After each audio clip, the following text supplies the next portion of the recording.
guilty of crime.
Hello, everybody. What's up? Hopefully, you guys can hear me. It's nice and rainy and stormy outside, so let's hope that everything goes good. I am Jay with Guilty of Crime, and today, very, very, very serious topic, Naziah Harris. Now, this is a huge case, you guys, but I mean, I'm sure a lot of you have been following a lot of other channels, which I hope so. It's everywhere. All the people that don't even have channels in Detroit and surrounding areas are starting channels, and the Naziah Harris case has been blowing up, which is a good thing because the attention that she needs that she didn't get in life is really good. Right? So it's a good thing, but it's a bad thing because there's a lot of different things going on. I'm going to try to stick to the things about the case that we want to focus on that are going to teach us something, going to help Naziah get full justice, and talk about what really happened in the case that we know about that's not just speculation, right? Because I can go on speculation for days with this case. It's absolutely mind blowing. All right. So, Naziah Harris, why Predator Jarvis Butts had access to abuse her for so long. Now, we're going to do a psychologist breakdown, and we're also going to talk about other things about generational abuse, right? We all know about what that is. And that family is at odds right now as we speak, fighting with each other. The lady Shannon, that's the other twin, went on the stand, which we'll go back to. I believe she was jealous of Naziah. Now that was her aunt, but Jarvis was sleeping with the baby mama that had 5 children and also abusing Naziah and other children all at the same time, everybody. So the story just gets bigger and bigger, and it's not a story. Nobody I was going to say everybody felt or nobody noticed, but they noticed, you guys. They noticed, and there may be more people that are going to be arrested as this case progresses. So especially if they find her body. So let's say a quick prayer at the beginning, and then I'll say hello, Naziah Harris. Let's get justice for that poor little girl that didn't know better. She didn't know better in life. She didn't know a real relationship, what love was, and didn't know how to not be groomed because everybody in the family, not everybody, but many people in the family were people that were grooming other people. There was lots of incest going on and still going on in that family. And again, I can go on and on and on. That's a little too big because I sit so close. So we'll go back to this. Thank you, Lisa. Now Shannon got her children taken away. Thing 1 and thing 2. We can say thing 1 got her children taken away. A lot of you guys know a lot about the case, but there's also things that people are saying. Naziah was found, breaking news, and then you go on their channel and they're just fighting with each other about this and that. That's not what we're doing here. So hopefully Friday I'm doing it. I'm going to go over the case more in detail, and hopefully I have a person or two that's from the Detroit area that knows a lot about the case, and we can have some call-ins. So if you guys want to talk about what you know and what you think and what's going on, Friday will be the call-in day for the Naziah Harris case, and we can talk about what happened from A to Z and what questions you have about it, because frankly, it's progressing on a daily basis. Things are happening with the family, but not necessarily with law enforcement. And when we start this video off and you see this man, I'll tell you who this man hugging on her and like kissing on her, drinking a beer, nasty.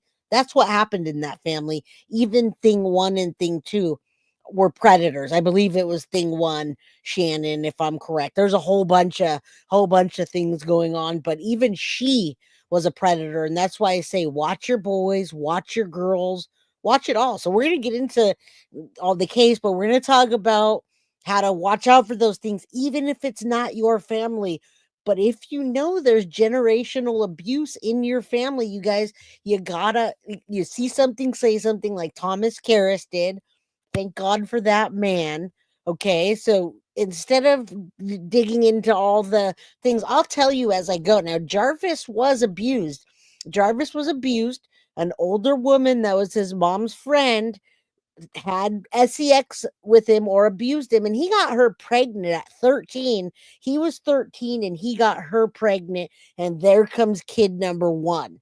Now, people say that he has 13 kids, people say he has 22 kids, people say he has 30 kids.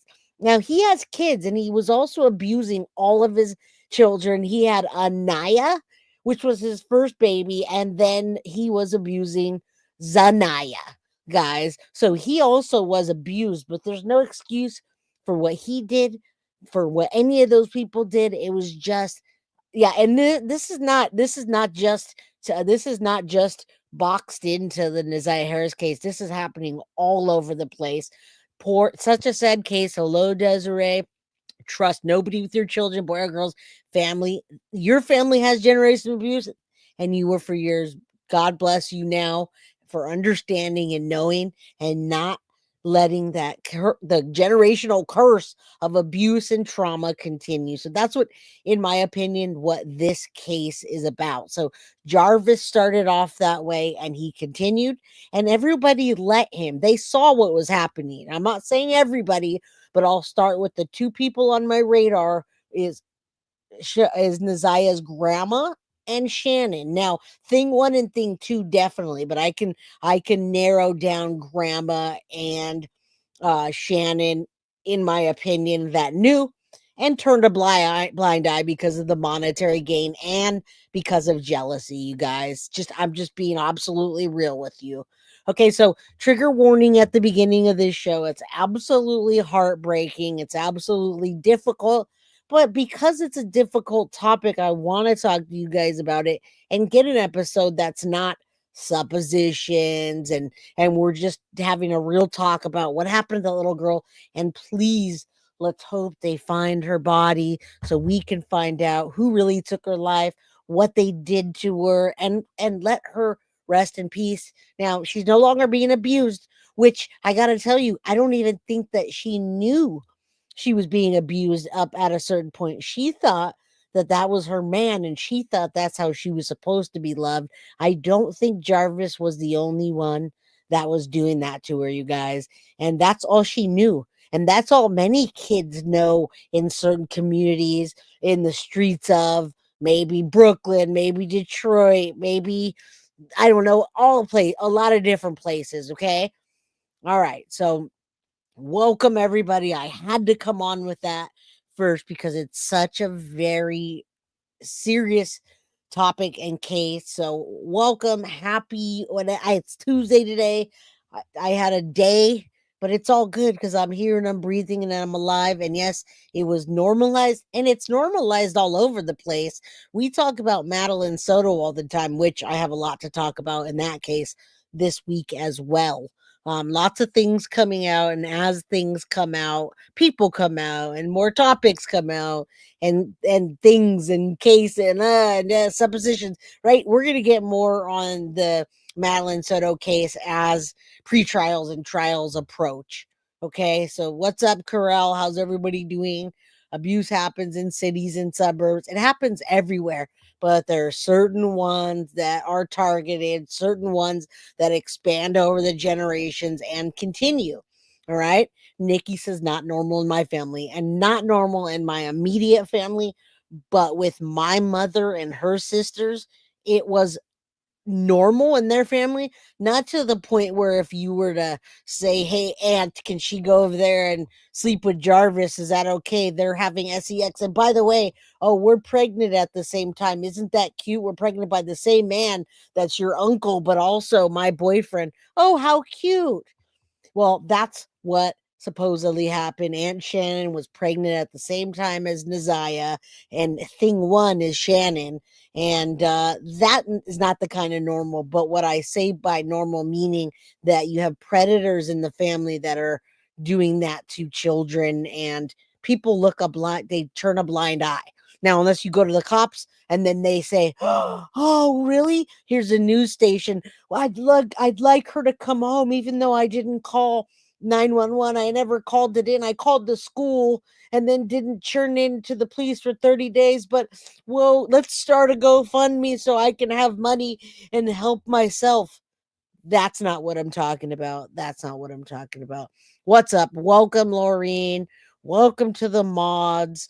Welcome, everybody. Hit the like button on your way in and let's get this in the algorithm so people can be educated about this case and topics in general that happen. Okay. So, yeah. Hello, everybody. Yeah. Just Jamila, you're right. It's terrible and truly terrifying. So, welcome. That was a 11-minute, like, oh my God, I had to get that out because just it's a big topic. What's up, Mafe Martinez? Welcome everybody. How's everybody doing today? Wyatt, yes, it is, was in my house. And so it seems like a lot of people have those kind of situations or know about those situations. And yeah, we want justice for Naziah Harris. We want to know that people are held accountable. And what's up? Things are moving in the Madeline Soto case. By the way, lots of things are moving. And I see you guys in chat. What's up, Cheryl? How you doing? How's everybody doing? Sadie's mama, if you're here, welcome. Prayers to you. I see Petty back in chat. Hoping you're feeling good today or better. Millie, what's up, my girl? Lou says, I hope those rats don't get a penny at the GoFundMe. Well, they already are. They already are. And I'm glad you guys know about this. Savage, a lot of people are having technical difficulties because of the storms and the rain. All right. So, what I'm going to do really quickly, I have this chart, and I believe it came off another channel. I got it from Bree, but I want to just take a look at this. We know Naziah Harris went missing January 9th, right? January 9th after she got off the bus at around 3 p.m. I think she got off the bus. I'm going to just show you this crazy chart so you understand what you're dealing with. I'm not going to go over this whole crazy chart, but as this progresses, these are the things that have happened. And you got this person and this person and this person. Who's this person? And we're going to talk about, and I'm going to show you the picture of the tier 3. He's tier 3. Do you know what tier 3 means, guys? Here's a tier 3 SO, which is a SEX offender. And he's hugging all over and kissing on Naziah while drinking beer, and they think it's cute.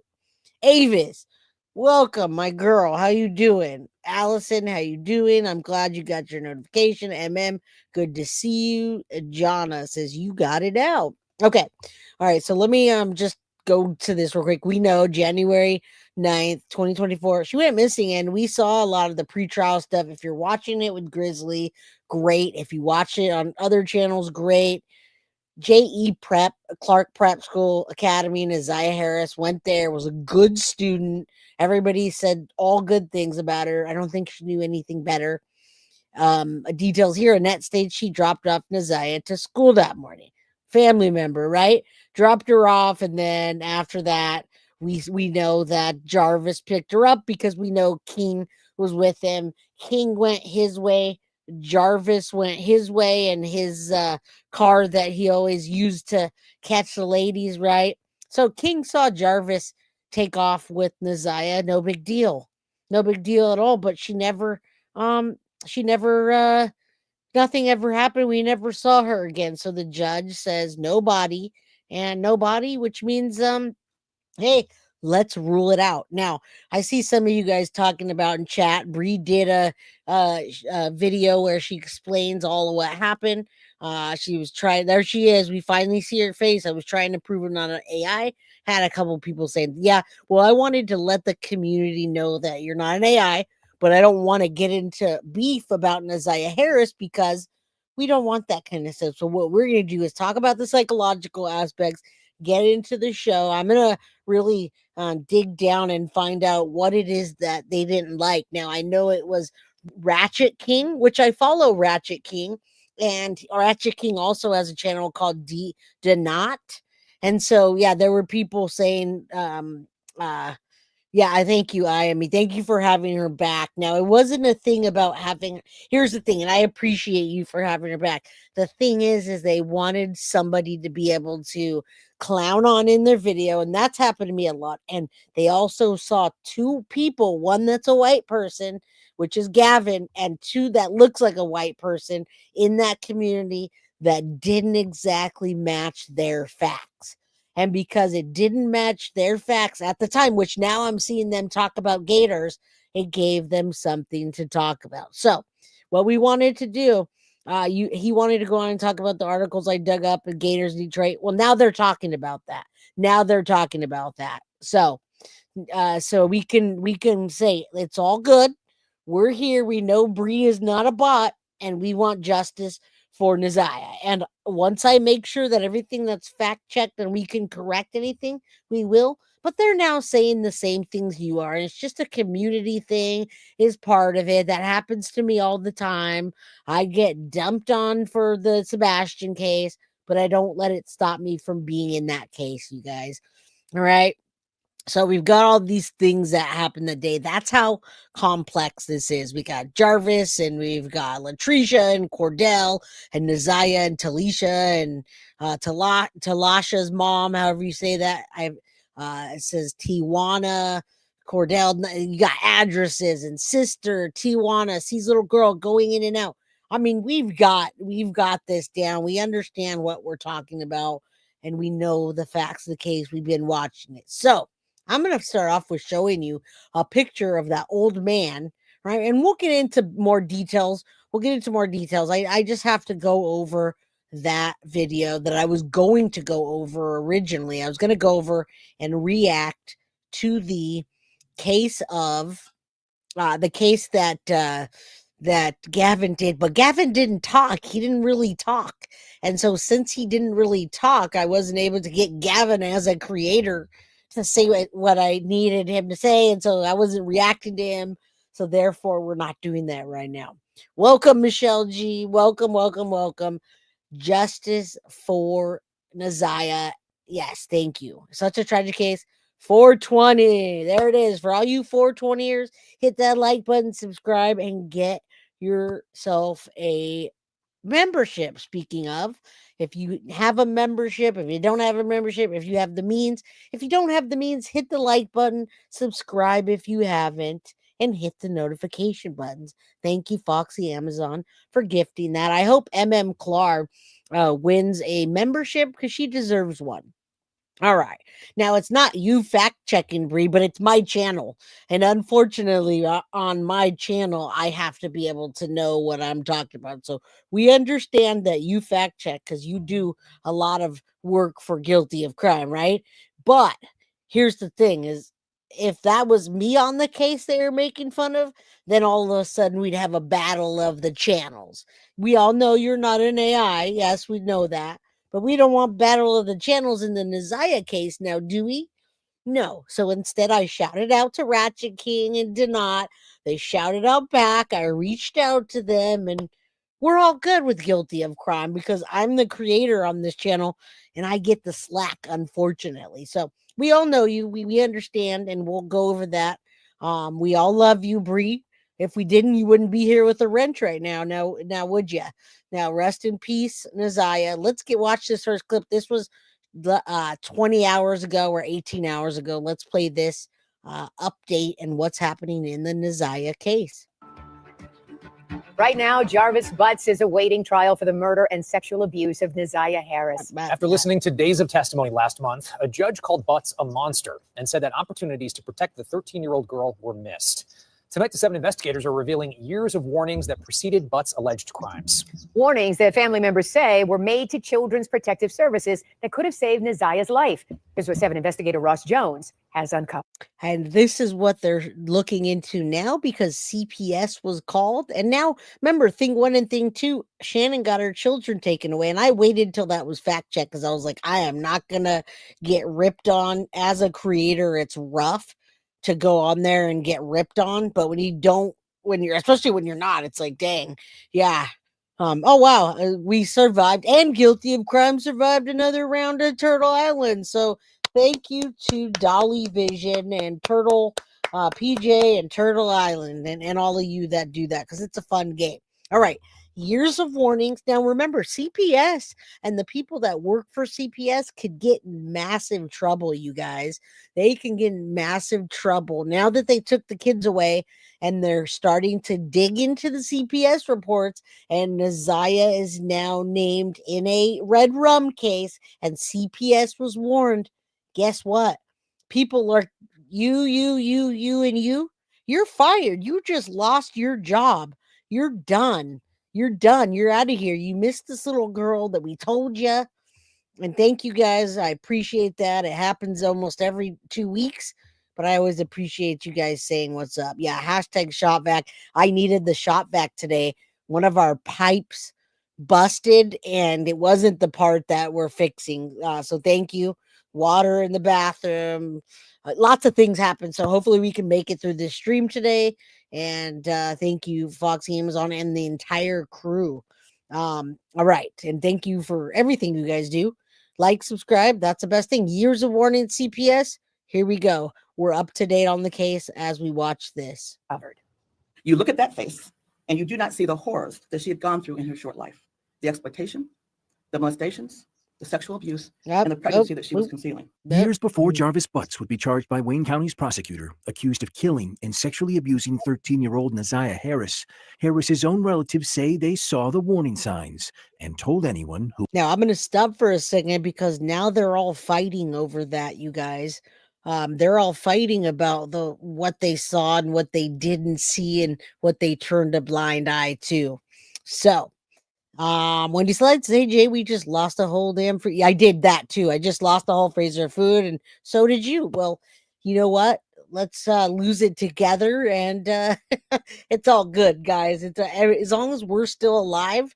Neziah is not. All of this stuff is just a thing, and we move on from it. Nobody's AI, you guys. We were gonna cover a topic today. We are gonna cover the Gavin. We're gonna react to Gavin's case. But another channel, another creator that is covering the Neziah Harris case in Detroit did not like the Gavin and Bree content, and they decided to clown on it, which happens to me all the time. Okay, so that happens to me all the time. No big deal. We don't want to focus on that because then we're going to start focusing on their channel instead of guilty of crime and Neziah Harris. Bree's not an AI. Nobody's a bot, and we move on. All right. Avis, thank you so much for gifting the 5 guilty of crime memberships. We know the information that we put out here, and we know what we do, and everything is all good. We don't know about Sebastian right now. It's all suppositions, Nikki. So what we do know is that Neziah is no longer alive, and right now, CPS is looking closer, and Jarvis is going to go to trial soon. Who would listen? So that at that point, I was like, this is too much. I'm calling CPS. Family I tried, members. not just once, but multiple times, for them to take me serious in what I was saying. Kiwana Morton and her cousin Janelle are both relatives of Neziah Harris. In February of 20... Now, notice you didn't hear these people being relevant or prevalent. You didn't hear them in the forefront. You're not hearing Aunt Shannon or Grandma called CPS, the ones that were right up front. That's not what they're saying. People are saying her eye was black under the. They were saying she had a bruised eye. There, and I'm going to go to that video afterward. That old man that's a tier 3 SO and I'm going to give his name out. Well, you guys, if you know the case, you know that's Eric Gamble, Eric Bethel Gamble, tier 3, meaning he's registered for life as an SO, and also for the state of Ohio and Champaign County, you guys. So you'll see that in a minute.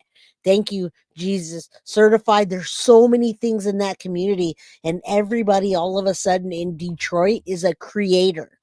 The family that was supposed to speak out isn't speaking out, and the ones that tried to speak out are now speaking out, and people are getting in trouble.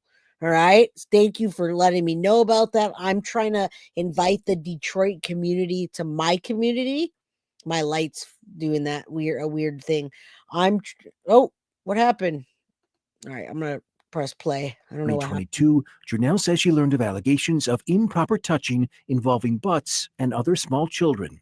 She says she was told about the claims while talking to her niece, Jarvis Butts' girlfriend, and that the alleged victims were Neziah Harris and 2 other children. I was just like, oh my God, I was not crazy. See? This needs to be looked into. She says she took the claim seriously in part because Butts was on the sex offender registry, having spent more than 8 years in prison for third-degree criminal sexual conduct. There you go. She didn't alert authorities at first because she believed her niece would notify police. But weeks later, Janelle did notify Child Protective Services. And all of them that were outside of that circle of the abuse and the family that was immediate, that was monetary, had monetary gain. Jarvis, no problem, I'll fix your car. Oh, you need milk? No problem. Oh, you need some money for groceries? Sure, anything you want. He was quiet. He was quiet behind the scenes. Now, when we hear him on a phone call, yeah, Neziah's blinking the lights.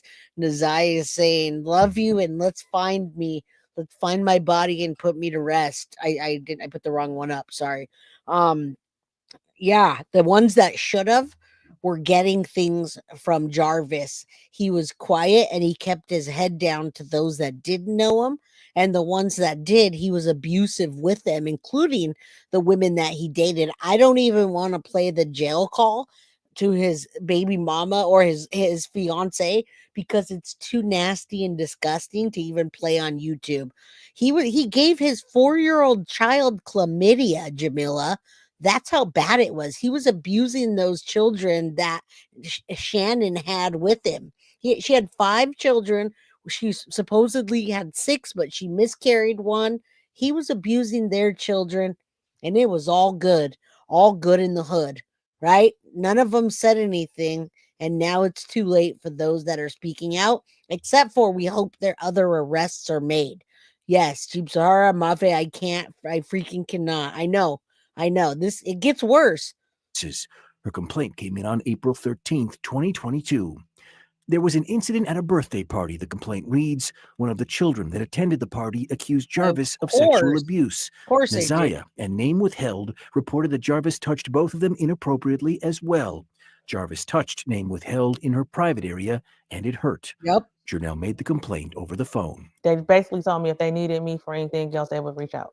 The next day, Janelle would receive a text from her niece, Butts' girlfriend, confirming that CPS had contacted her.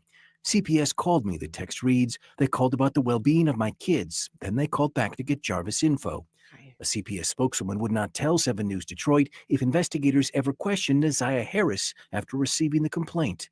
But we do know it wasn't the only complaint filed with CPS naming Jarvis Butts. And it wasn't easy for me to call Protective Services just because of the horror stories that you hear. Kawana Morton said she heard about the same allegations against Butts from a conversation. Again, all of these people, you guys that see something and say something, or better yet, see something and do something. Like Thomas Karras. Thomas Karras saw something and freaking did something. This guy, Jarvis Butts, people explained his personality as, quiet and kind of meek and shy. He'd keep his head down, talk low. He's a predator. He's the devil, in my opinion. He's the devil. He's just as bad as Stephen Stearns. And this case is very parallel to Madeline Soto, except they found Madeline Soto's body and Neziah is still out there. And in my opinion, I think that that Aunt Shannon helped to get rid of And I'm going to say that, yes, I'm going to say this accusation. I think Aunt Shannon helped get rid of the body. Okay. And I'm not going to speculate too much because there are a lot of other people in the Detroit area that have lots of things going on. You guys can check out their channels. I put up a video to show you guys this weekend, and one of them got deleted. It was really just talking about the grandpa, and now the brother's breaking the silence now. Yes, he's breaking the silence now. He says he didn't get abused, but he knew about the abuse. So people are doing it now, but I can't play those because it's so yeah, it's just too much. It's too much. You guys, I'd rather you go on to what's her name? Is it Tootsie's channel and King Ratchet and all them? Go watch it over there. They're from the Detroit area, and they know some of those people. 7 Mile even took his stuff down, which I have it though. I have it for our Friday show. It's going to show you how Aunt Shannon lied on the stand directly, you guys. She did an interview with 7 Mile 10 months or 11 months ago, and she told 7 Mile one big lie, or it was the truth at her time. And she went on the stand, and shit you not, she lied. She can get arrested just for that lie. So we're going to go over that on Friday, and that's when I'm going to do the call-ins, you guys. Absolutely, this case disgusts me. And yeah, that's what I'm saying, Avis. Absolutely. It's heartbreaking what happens. And look at this devil. He's acting like he's meek and shy, and I didn't do anything wrong. With his girlfriend. 2 months after her cousins called to CPS, she would file her own complaint. I told them that there's a problem and they need to be aware of it. I am 90% sure that there's sexual abuse going on within the home. Did you specifically mention Jarvis by name? Yes, absolutely. Internal CPS records we obtained show that investigators looked into that complaint, conducting a face-to-face interview with Butts, who strongly denied the allegation. Of course. A forensic interview was conducted with the alleged victim, and no disclosures were made. CPS at the home was clean and free of observed safety concerns. The allegation. No, I'm not specifically talking about him. I'm saying people calling in and going on his show are from the Detroit area. That's fine that he's not. But all of the creators are coming out from that area and surrounding areas. Now, I don't know. I didn't look into him enough. I just made sure that we're not having a battle. And so I shouted him out, and we're all good. Wherever he's from, he's getting information from a lot of the people in the area, and that's his channel. I'll let him stick to what he does. Yeah, 7 Mile took a lot of his stuff down because him and Roxy, who are another creator, had something really bad going on, which I know all about, but I'm not going to get into because I don't want to take away from Naziah and the drama. I don't want that to happen with my channel. All right, he's from LA. Good. Was denied, assigned a low risk level. These are 2 complaints of at least 5 filed with CPS since 2015, naming Jarvis Butts. They allege concerns about possible molestation, physical abuse, or living conditions. Some of the complaints are generic, and none would ultimately substantiate that Butts was improperly touching children. Oh, wow. Just over a year after the last complaint on record, Butts would be charged with sexually assaulting and murdering Naziah Harris. I'm brokenhearted because this could have been prevented. All of it could have been prevented. Attorneys for Jarvis Butts declined comment for this story, saying this pending criminal case. As for CPS, a spokeswoman for the Department of Health and Human Services said that their hearts go out to the family and friends of Naziah Harris. It says that state and federal laws prohibit them from commenting on what we just reported, but they are committed to ensuring the health and safety of all children. I'm Ross Jones, 7 News. All right. Now, on that note, you guys, of course, they're not going to comment on that. And what I say to that is when there's a report for CPS, the next thing that happens with that report, you guys, is that CPS goes to the immediate family where Naziah's address is, and they have to talk to whoever's taking care of her. And I don't know if I believe her grandma. It's confusing because the mom was talked a lot. She wasn't in her life like very close, but she was being taken care of by grandma. I don't know who actually had guardianship of her. If you know, Bree, let me know. Either way, they had a ton of kids and people in one house, and it was just men coming through and cousins and uncles and what they call, and some were blood related and some weren't. Hello, Cheryl Begley. Good to see you from Michigan. I'm glad you're following this case. Lucky says, what I don't get it, all them reporting on them. How can Annette have foster kids? Bum, bum, bum, bum, bum. Right? What? I hope more things come out in this case that gets people in trouble and exposes them for not doing what they were supposed to. But, in Florida, there's a big problem as well. And Madeline Soto is not an isolated incident, you guys. Yeah, don't drink ASA formaldehyde. You're not melting my brain. You guys, yes, don't do that. And B Fuentes, thank you so much for the $49.99 super sticker. Shout out to you. Thank you so very much for appreciating the channel and doing that for me. I appreciate you. Yeah, it's not easy. It's not easy. So thank you. I appreciate that. Okay, Grandma Annette had there you go. Thank you. IME. Thank you. Those things are all intertwined, but I know one person and this person and then but she was taking care of her. So Grandma Annette, who went and bought herself a new car with the money, had full custody. That means CPS came to Grandma Annette with the accusations, and yet nothing was done. There you go. Right there, Cheryl. All right, let's watch this guilty crime. Florida CPS is privatized, and yes, we can do a whole series on them, but we don't want to get in trouble. I've talked to the ladies in Florida about CPS, and oh my goodness, you guys, yeah, grandma felt her terribly, and so did thing 1 and thing 2. We'll call them that. The grandmother adopted her. I bet it was just Vanessa. Ding, ding, ding, ding, ding. That happens so many times. Even in the foster system, you saw that we did that with the Zulocks, right? The Zulocks adopted these children for purposes of abusing them. And I don't know if they were getting checks for them. Sometimes they get checks when the children have disabilities. But if they weren't, they were getting gain from letting people pay them to sex with them. Okay. All right. Thomas Karras, yo, first time catching live. Hello, Thomas Karras. Welcome. All right, let's watch this little Naziah, and then we'll talk about how infuriating this is. And this is just a regular day, right? Regular day. I don't think I can play the music, and it doesn't really matter, but she's dancing to the music. Hold on, I'm going to open this up all the way so you can see this. This is a big topic on there. All right. How do I get it bigger? I want you guys to see it. All right. So this guy that's hugging on her, I'm going to go back. How do I go back, y'all?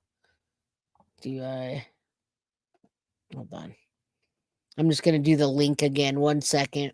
Okay. So that guy's tier 3, registered for Eric Gamble. Let me pull this up one more time.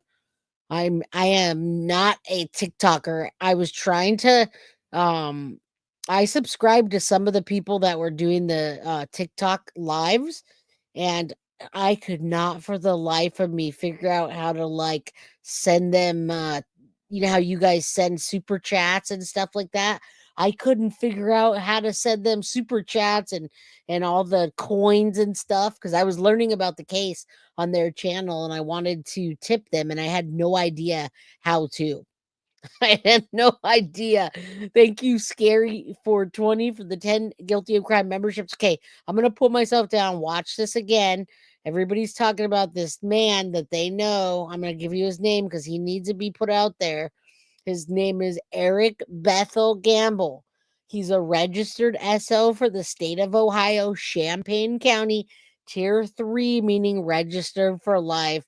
And this is what Naziah was doing on her channel. Nobody was even paying attention, obviously. And I think he had a beer in his hand or he had something. What were they saying? No, that's a bed. That's a bed. Yeah, he did. He has a beer in his hand and it's a bed and he's hugging on her and kissing on her, that's enough for me to just say, whoa, what is going on here? And welcome to all the new members. Now we're going to talk about the psychology of it. Thank you for hitting that like button for me. And again, thank you, Synth, aka Scary 420. 420 and Foxy Amazon have something in common. Savage Barbie, did you miss that? This guy is Eric Bethel Gamble. I think they called him Grandpa, but just because they also called Jarvis Uncle, but his real name is Eric Gamble, and he's a registered SO, which is a SEX offender for life.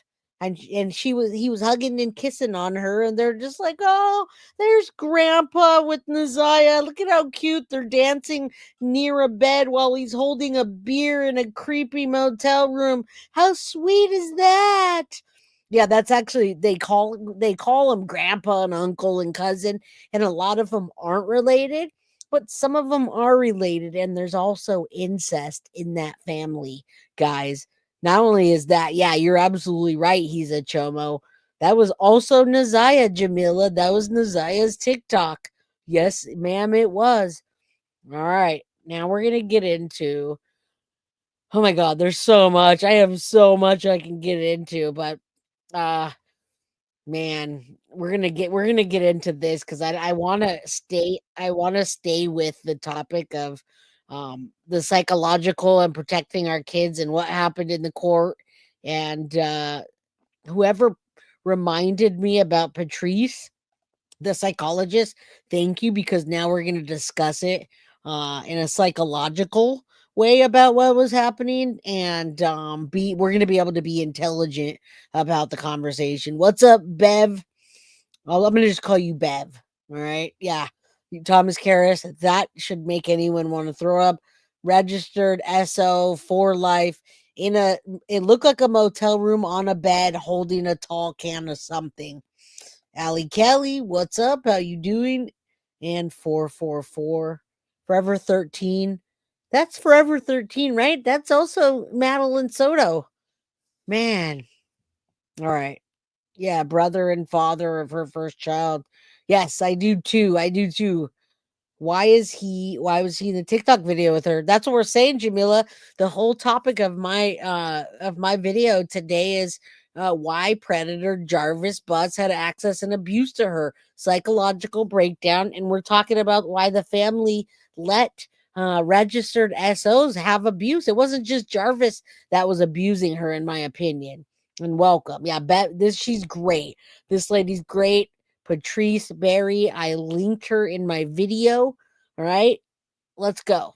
Dr. Berry, licensed psychologist, and here I share legal and entertainment news from a psychological perspective.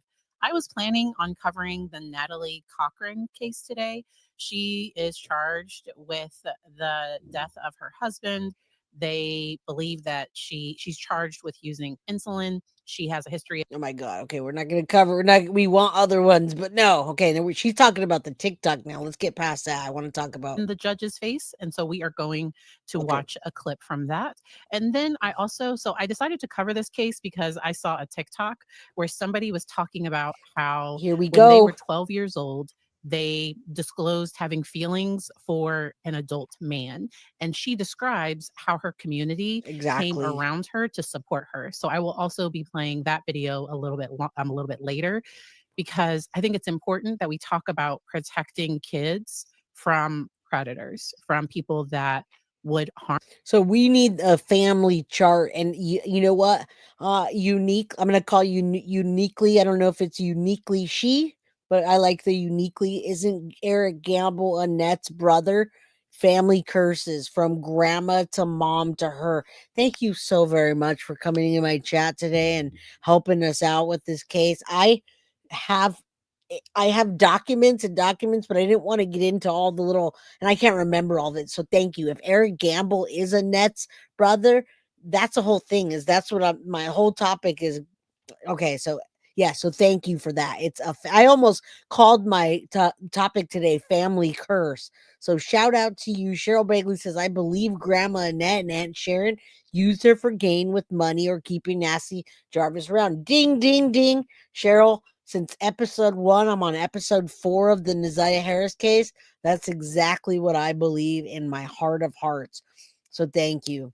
Jay, the landlord is in jail. Yes, and I think other arrests are coming too. Now, the landlord being in jail, Kimberly Johnson, I believe that's what started the battle with, or we're not going to call it a battle, but we're going to say the falling out with 7 Mile and Roxy. Now, these are 2 people covering the Neziah Harris case, and yeah, it's a straight family tree.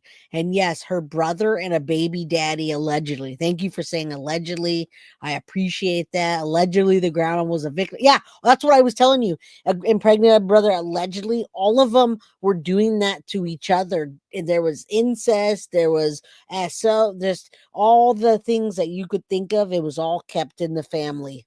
And we're going to talk about that right now with Dr. Patrice, Dr. Patrice Berry.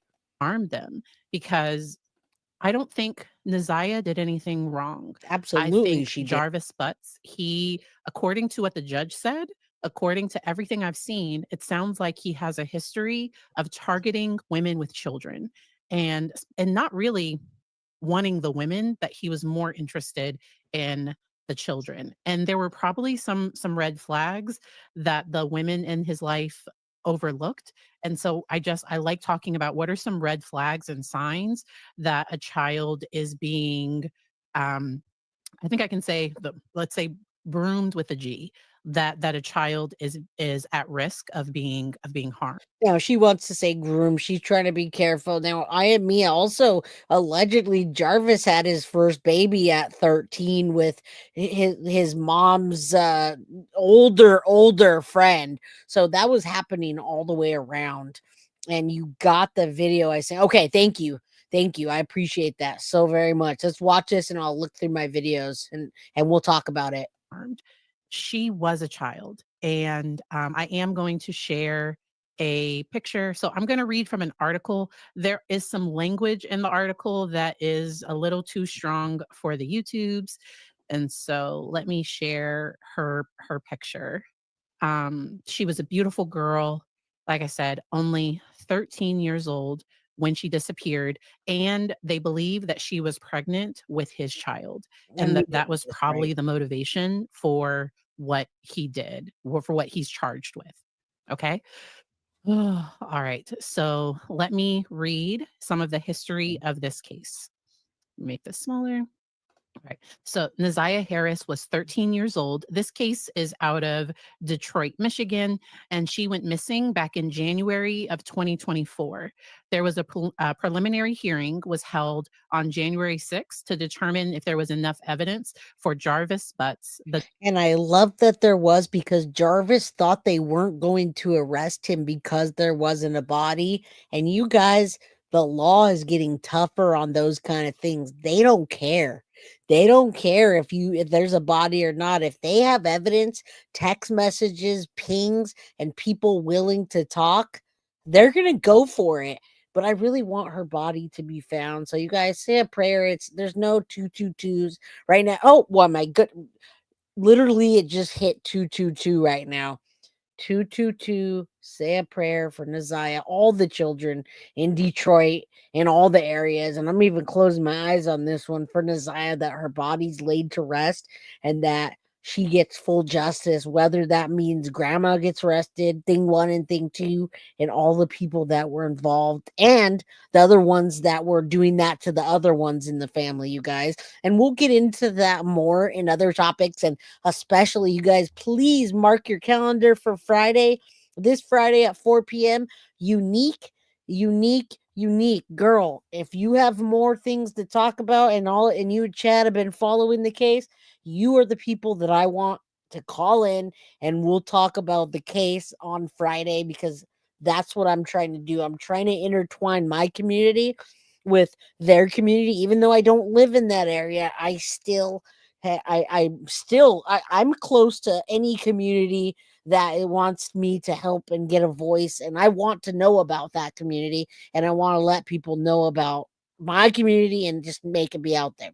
Giga Boopin says, I'm so happy not to know about the no-name channels that waste time on hate on Jada channel. Phil, thank you.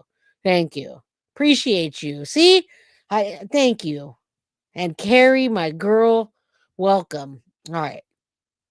The defendant in this case to stand trial in her, because he's been charged, I believe, with first-degree capital M and child harm. Because the text messages, he would request naked photos of her. Like there was a pattern and a history where it seemed pretty clear that the relationship was inappropriate, that she was a victim. So on January 9th, 2024, 13-year-old Neziah Harris got off the school bus, and she was never seen again after that. Her grandmother did not report her missing until January 10th. And a lot of people have had words for the family. It seems like she might have lived with her grandmother and aunt. I think the judge even questioned, like, where is her mother? Where is her father in all of this? And I don't have answers to any of those questions. Well, I know the mother was around, but if you look at the mother looked like she was out being around, if you know what I mean. I think she had DRUG problems at one point. Maybe she, I'm sure not maybe, I'm going to say in my strong opinion, she was also abused by her mother's boyfriends, maybe even her mother's brother, and et cetera, et cetera. So she had Neziah passed her off. I seen pictures of her, and look at that again. The blinking. Nothing's blinking on my side, you guys. It's the weirdest thing. Justice for Neziah. Justice for Neziah. I love that Dr. Patrice Berry keeps it respectful. And yeah, thank you. Please, subscribe. Put that in your calendar, girl. 4 p.m. Pacific Standard Time, 7 p.m. Eastern. I don't know why my camera is doing this right now. That's the weirdest thing ever. Weirdest thing ever. All right. Today. And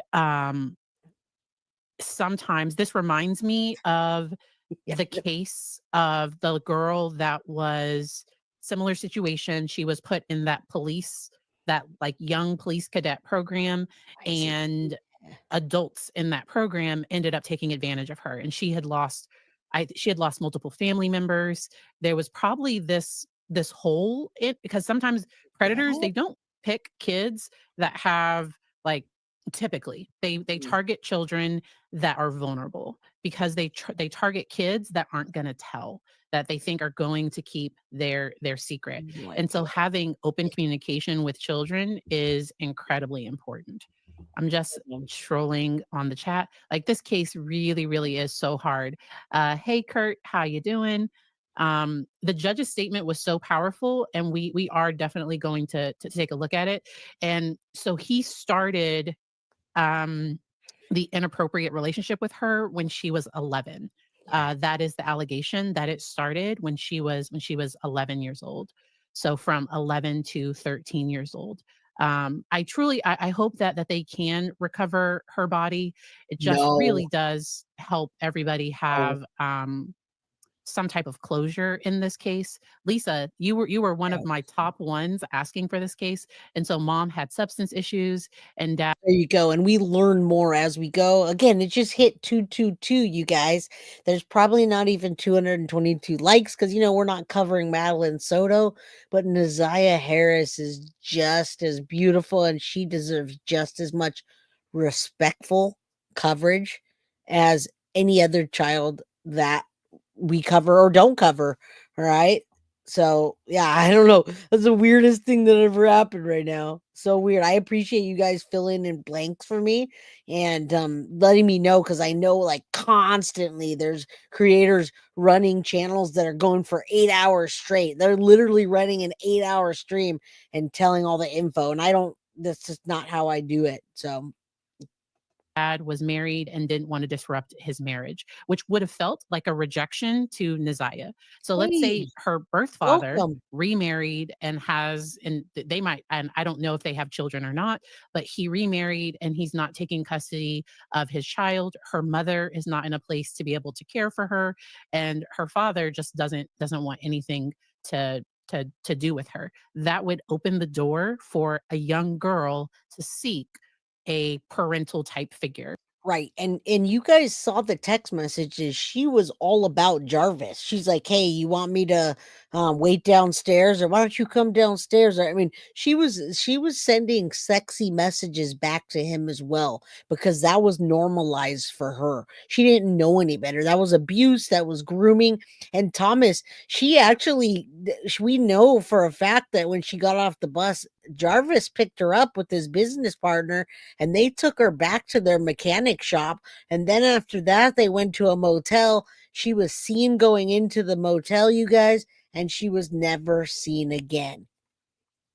And that's why it's such a strong case. And that's why they're moving forward without a body, you guys. That's why they're doing it, because they have so many things to tie it. It's such a circumstantial case, but it's so strong. Because Jarvis, I believe he's 41 or 42 years old right now, He's meaning he was 42. about 39 years old. So not that if he was 21 or 22, Exactly. not that would make this any less of a crime, but the fact that he was old enough to be her father, and she may have been searching for the love, acceptance. And absolutely she was. Thank you, Carrie. My girl, go towards the snack funds. You know how we do snacks around here. Now, yeah, absolutely justice for Neziah and every other child. And she wasn't even a teenager when he started doing that. And then after that, that was her man, right? It was called Bae for Life. BAE for Life was in her phone. So anybody that she was talking to, like, this is my man. He's sexy. He drives this.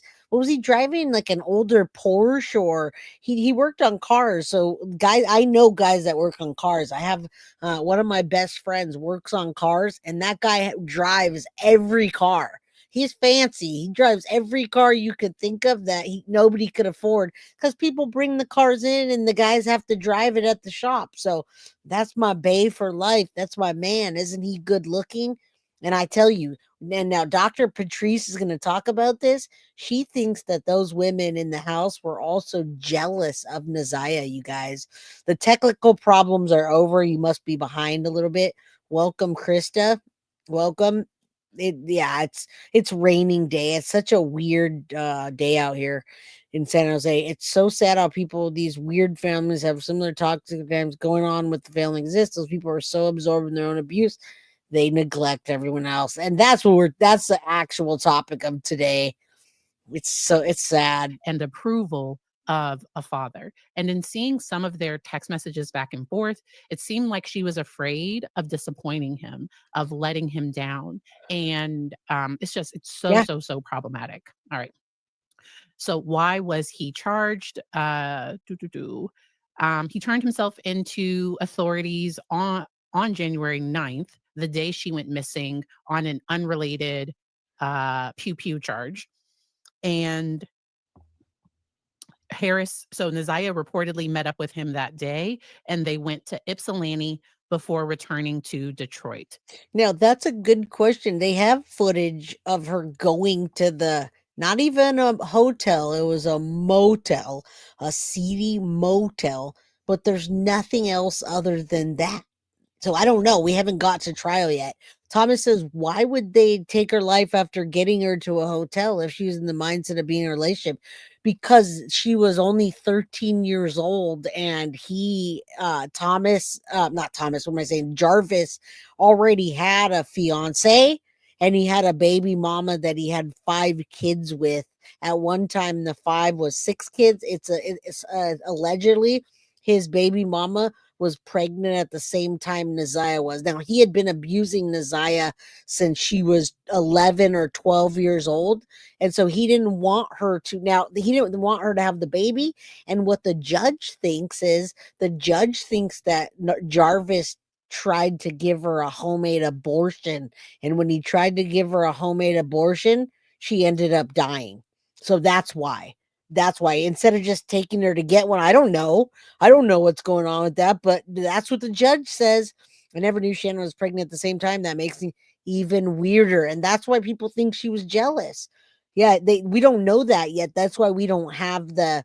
He did try to give her red antifreeze. He Googled what red antifreeze would do for an abortion. So the judge absolutely says and thinks he was trying to give a at home abortion. She says that. Yeah, mind blowing. This I know. Where he booked a motel. Text records allege that he knew she was pregnant and he had been searching online for ways to terminate, including drinking red antifreeze, which please don't, like, that is not safe. They also believe. No, there's people in the community saying, I can prove it was 7 months. You can't prove anything without a body. I did the math. And I did the math when she went to the hospital. She said she hadn't had a period since she was at the hospital. And my math to her being 4.5, maybe 5 months pregnant, but it could have even been just 4 months. Anywhere between 4 and 5 months is what my math. But I told you yesterday, I'm not good at math. If you give me 4 apples and I give you 2 back, I would say, I'll give you a third one and you put caramel on it for me. I'm not good at math, but the math didn't math to me. But so I don't know. People are saying 7 months and some people are, but yes, Lou, thank you. Lou, thank you for backing me up. I'm going to say 4 to 5 months with my terrible math. All right. That's what I'll say. And Patty Glissom, thank you so much for becoming a new member. I appreciate you from the bottom of my heart. Money Stacks TV. Yes, in one video you can clearly see a baby bump. Right. And when my wife was pregnant, when my wife was 5 months pregnant, you can see a baby bump. You don't have to be 7 months. So I'm not sure. I don't want to say that. I don't do we have that? If you can, what is the address of the motel where she was last seen? That's a good question. I'm sure Bree can dig that up. I know you want to see that, right? You want to see what motel it was. That's a good question. Let me get into this and see if we have that answer for you right now. And my Leo twin, Sharon Belko, welcome. Good to see you, my love. Thank you for taking a break and coming on. She's my Leo twin. All right, let's go and see if we have that. That he had started the inappropriate relationship, like the harm of her in 2022. Okay. And that he had this history of targeting and befriending women to get close to their daughters. And we are going to listen to the statement of the judge. He's also accused of harming an 8-year-old family member and a girlfriend's 4-year-old daughter. Oh, it's his who girlfriend. reportedly caught chlamydia from that assault. And oh my goodness, I thought it was his own 4-year-old daughter. Did you hear that though? He got a 4-year-old, his girlfriend's 4-year-old daughter got chlamydia. Okay, I thought it was his. Now it's right across from the gas station. I don't know that area. I know it was okay. Awesome. Here it is, guys. And I'll look that up and show it on there after. 2000 Harper Avenue, Park Crest Inn. Is that in Detroit? I know it's a weird name. You didn't give me. Is it Detroit? What town is that, guys? I don't know that area. So, yeah, I have to look that up. 2000 Harper Avenue. Let me press play while I do that. Okay, and I know you guys heard that. I am going to Google map it, but I can't copy and paste this. So let me play this while I keep it up. This is one of the worst cases that I've heard in a long time. Okay. And that he had this history of targeting and befriending women to get close to their daughters. And we are going to listen to the statement of the judge.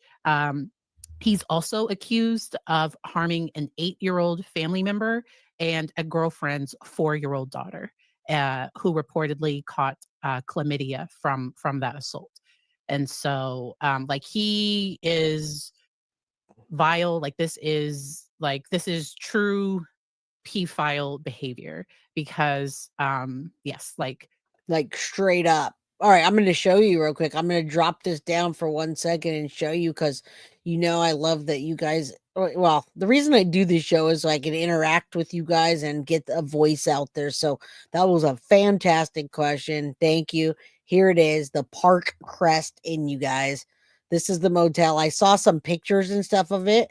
But I just put the Google map so you can see like where the freeway is, and that's it right there. Park Crest Inn. I think that's it. That's what you called it. And allegedly, of course. Now, we don't, I mean, I say allegedly as much as I can possibly, right? It's not okay. So someone else says I got this travel in 11-1. So I have to look at both of them.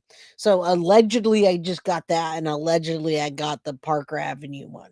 Park Crest is not the one across from the shop. Okay. All right. So we got the travel in.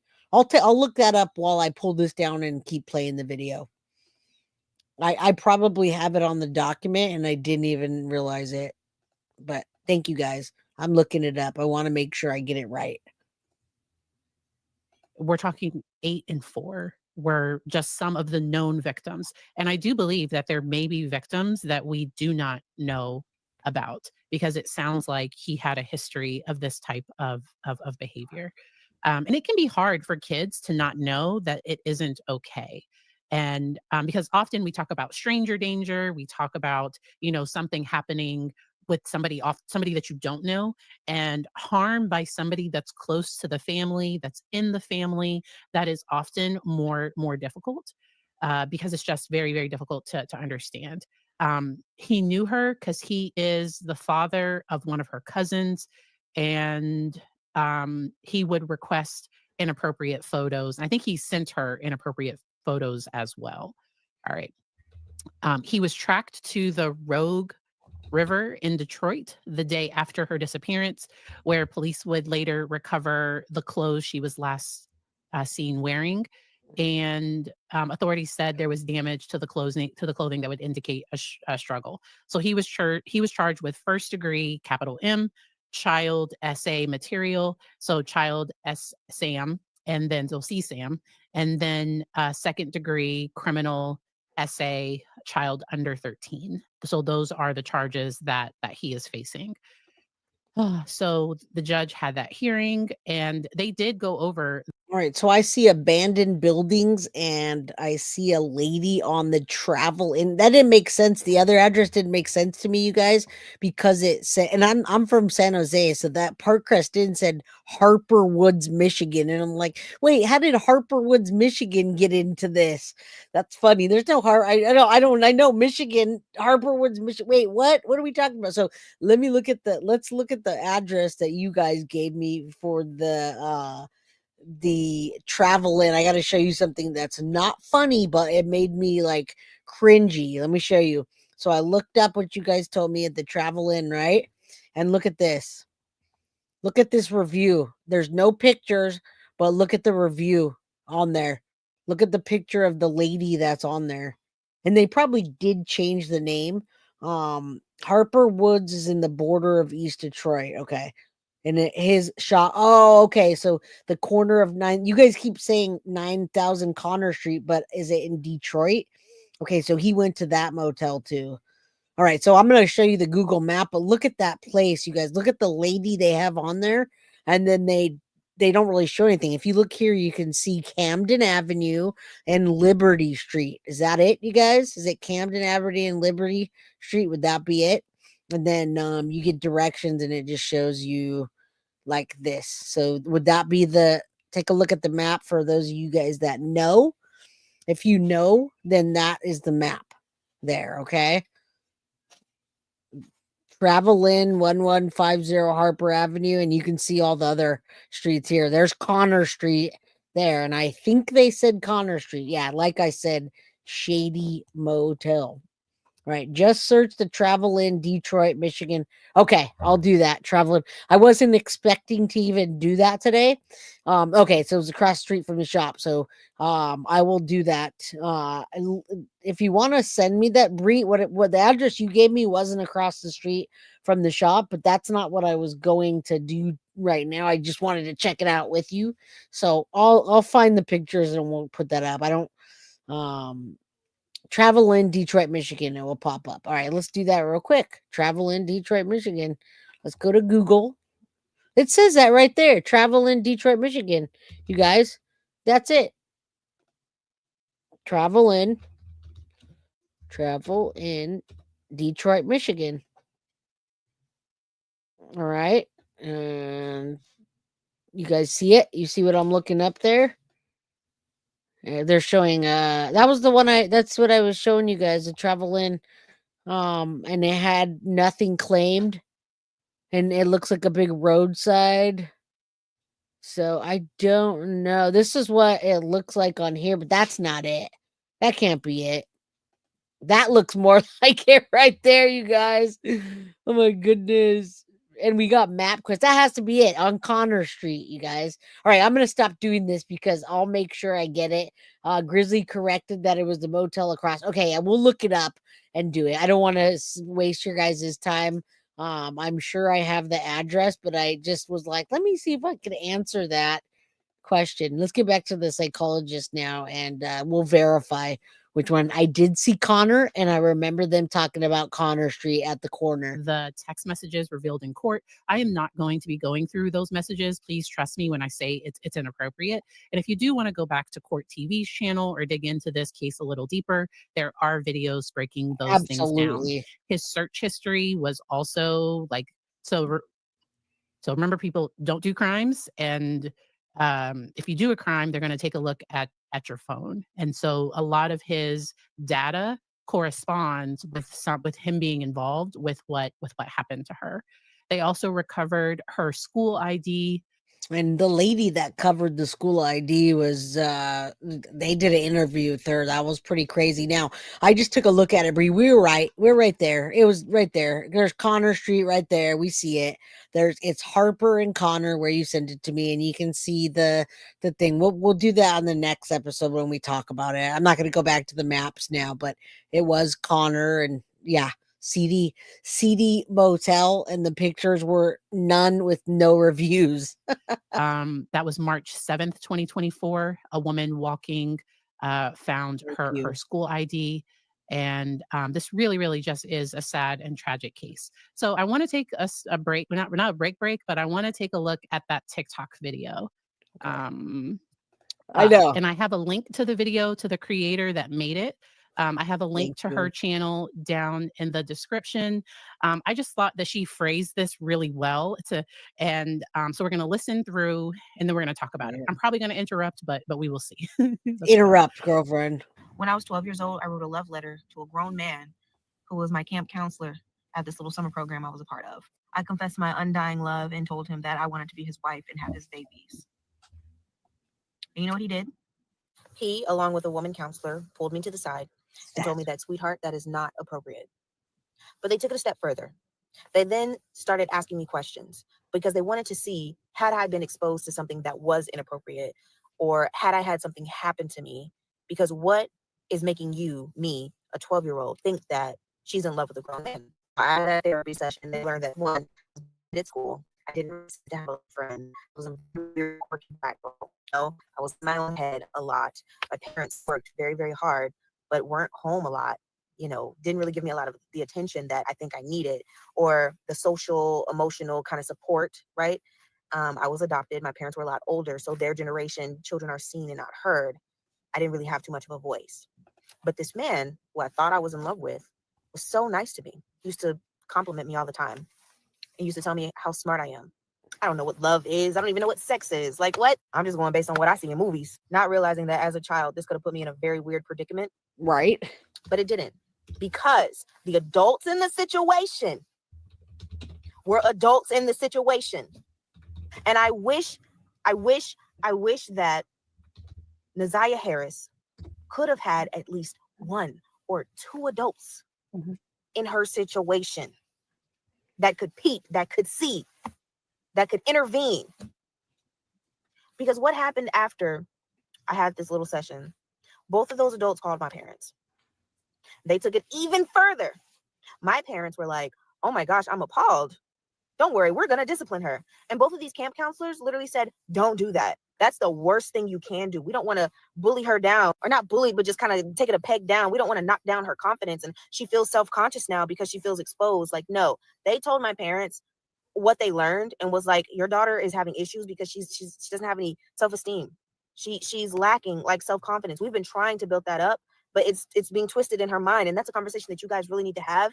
But I think that y'all need to spend more time with her. I think that y'all need to address some of these underlying issues so it doesn't become a problem with her when she does become a teenager. You know what I mean? When she does start becoming a woman, you know? And my parents, as old school as they are. Now, here's the thing is this young lady is well-spoken, and I mean, she's nailing what she's saying. I'm glad she learned the way she did. But Naziah Harris's life was way different than that. And I believe that these women were not teaching her anything. As a matter of fact, what they were doing was surrounding her, using the money that they got from her, and being jealous of her. That's what I think. I think they're very like snarky with each other. We saw a video in the way they interact with each other. And also the ID was found on the ground after being there for 2 weeks. The lady that found it, she testified in court, Thomas, that she found it on the ground near the area. I have a little quick clip of that, and I'm 4 episodes in. So they found her ID just randomly on the ground after 2 weeks. And they also found clothes and things, which is really weird because I'm like, did they plant that? How'd that happen? So I actually did listen to them, and we had a conversation, and I really did appreciate that, even though it was weird at the time because I'm 12. I don't want my parents to know that like I'm in love with this man, or at least I thought I was. You know, I'm embarrassed or whatever. But like years later, I think I was talking to my mom about it, and she was just like, "Yeah, I just didn't want you to be fast." And I was like, "There was no fast. There's no." I had a 2-parent household. Naziah Harris didn't. Even though my parents were super busy, they tried their best. I'm going to take a guess and say that grandma, auntie just didn't. They really didn't. All the stories I'm hearing, they didn't. I had a man who was willing to tell me, sweetheart, that's not appropriate. And any man who thinks it is wrong. Naziah Harris did not have Naziah. that. And I'm sorry, y'all. I'm kind of frustrated because watching all of this play out, and we're still watching it unfold right before our eyes. It's just like, it's so triggering. It's so triggering because there's so many situations that I can count on my hand right now with little girls I personally know or know of, to where I'm like, you need to stop. I tell the adults in the situation. And she was nothing like that. And thank you, Lou, so very much for the $10 pounds. Like or JoJo will curse you with a hairline going back further than the Bible. Okay, so a lot about the case. You guys probably want to go back, but police were called to a gas station, you guys. They were called to a gas station. They don't give the address right now, but it's on Detroit's west side. If you guys know Detroit, the west side, at a gas station in March, after a woman had said she found her ID and she saw Naziah's face on it. Now, Naziah was already missing they didn't call it until next day, didn't alert police for over 30 days, but the woman found it. Her name was Valerie Smith. She testified about the gas station, where it was, and her picking it up and seeing it every day. And then after seeing Naziah's face on it and seeing that she was missing, then that's where she turned it in. But it says a woman walking from her home found an ID associated with Naziah Harris. Now, she told police that it had been on the ground for 2.5 weeks. I don't know that the police are going to say, here's the exact address, because if somebody was throwing away they're throwing out her ID when they're getting rid of the body or planting it, they don't want those people to go back to that area and say, oh shit, maybe I left this too. I don't think they said, oh, they threw the ID on 235 Connor Road. I don't think that because I can't find it. But that's what she testified to. And oh yeah, my dad complained about my fast ass little friends, right, Maddie? Oh my goodness. All right, let's keep going. You need to stop before something happens to this little girl that you're supposed to protect. That didn't and happen. It's frustrating. It's frustrating. When we can, as a community, get together and be honest about the stuff that we are exposing our kids to, if we can be honest about, and they should. Men, that's not even what the close. Not going for those advances. Women. That's not even talking close. to your daughters and not trying to label them as fast, not trying to be jealous of them, not trying to be like, oh, you're trying to be grown. She don't even know what that is. Yes. That's it. That's all. I just wanted to share my story. I'm getting frustrated. It's already 5 minutes, but justice for Naziah Harris. She deserves so much better. And this story has been blown up on TikTok because it really is a lot of our stories. It is blown up on TikTok, but the thing that bothers me is that a lot of people are saying so many different things, and you gotta really map it out to make sure that you get piece by piece correct. So I'll go there and look for something. But also, did you guys see his shop? His shady connection in auto? I wonder if he did. This is what I thought too. I thought it had something to do with placing the body where a totaled car, maybe the junkyard, something like that, because I think King knew as well. About the body. Now, thank you, Unique, once again, for saying that the ID wasn't found with the clothes and the shoes. It was found near a gas station, just laying on the ground for weeks. So, again, they didn't pinpoint an address or anything that I can see. But, I don't know. I think her body is really close to where the guys know where to. And I say the guys because I don't know how King didn't know. And we love you too, Sharon Belko. Thank you so much for the $2.99 super sticker. Yeah, there you do that too. That could be a separate incident because it wasn't found there. One of the women he deals with threw it out of the window because they were jealous of Naziah. Okay, that's why what this young lady's saying is beautiful on the screen, but that's not even close to what that community and what that family was going to do. If anything, they were going to put her down and say, ew, you look ugly today, go change, or oh, you're stupid, or there's no positive, let's talk about you liking boys and not going too fast. None of that was going to happen. None of that was happening in that family. Okay, that was not what was going to happen. All right, let's keep going. But that's a good thing. And Kimberly Johnson, I've got your video here, but it's like an hour and something minutes. It's hours and hours long on this video, so it's hard to see. Uncensored is covering it, and let me see. I found the area there, but it's like hours long.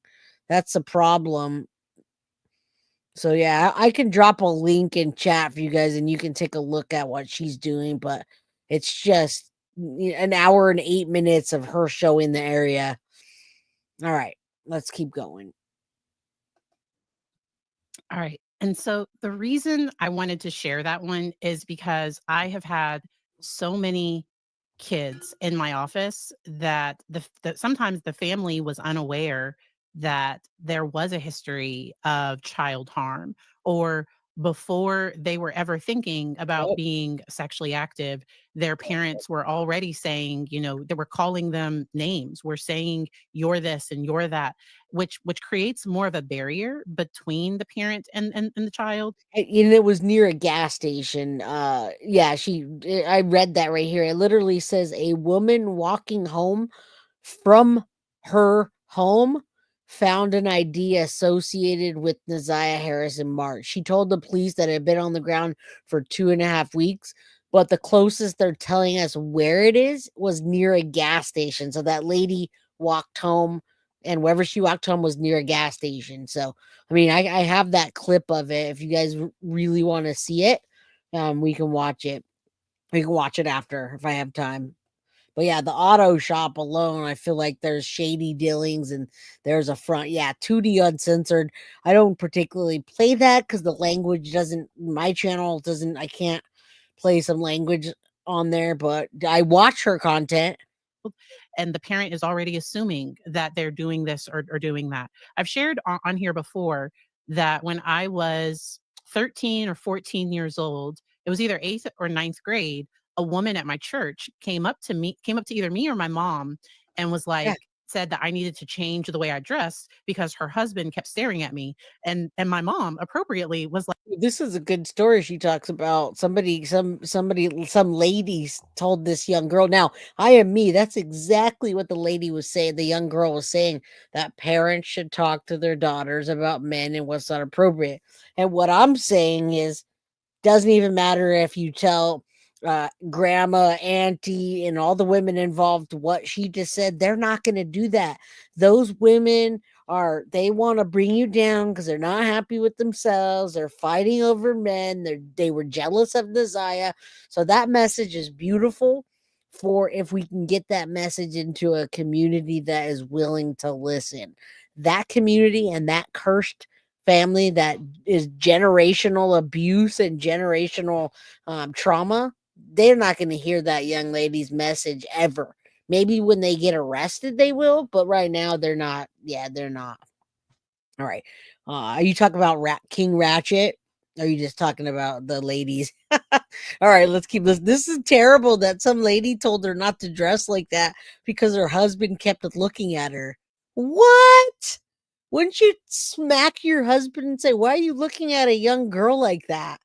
Would you really walk up to a young girl and say, why are you dressed like that? I don't think Dr. Patrice ever dressed terrible, by like, the way. ma'am, you need to talk to your husband. Like, why is your husband staring at, like, my daughter? Because I wasn't dressed inappropriately. Now I ran track. I do not have that body anymore, but that was pre-kid, that was pre 40-year-old perimenopausal lower metabolism. Like, so ma'am, you need to talk to your husband. Why do I need to change the way I dress when your husband is staring at a child? And I will never forget that. I know that I've mentioned it on here before, but there are people that don't have people in their corner like that, where if somebody comes up to them and is saying you're this or you're that, to put it on the child to have to dress different. Because in this situation, I don't care what Naziah did. I think he was a predator.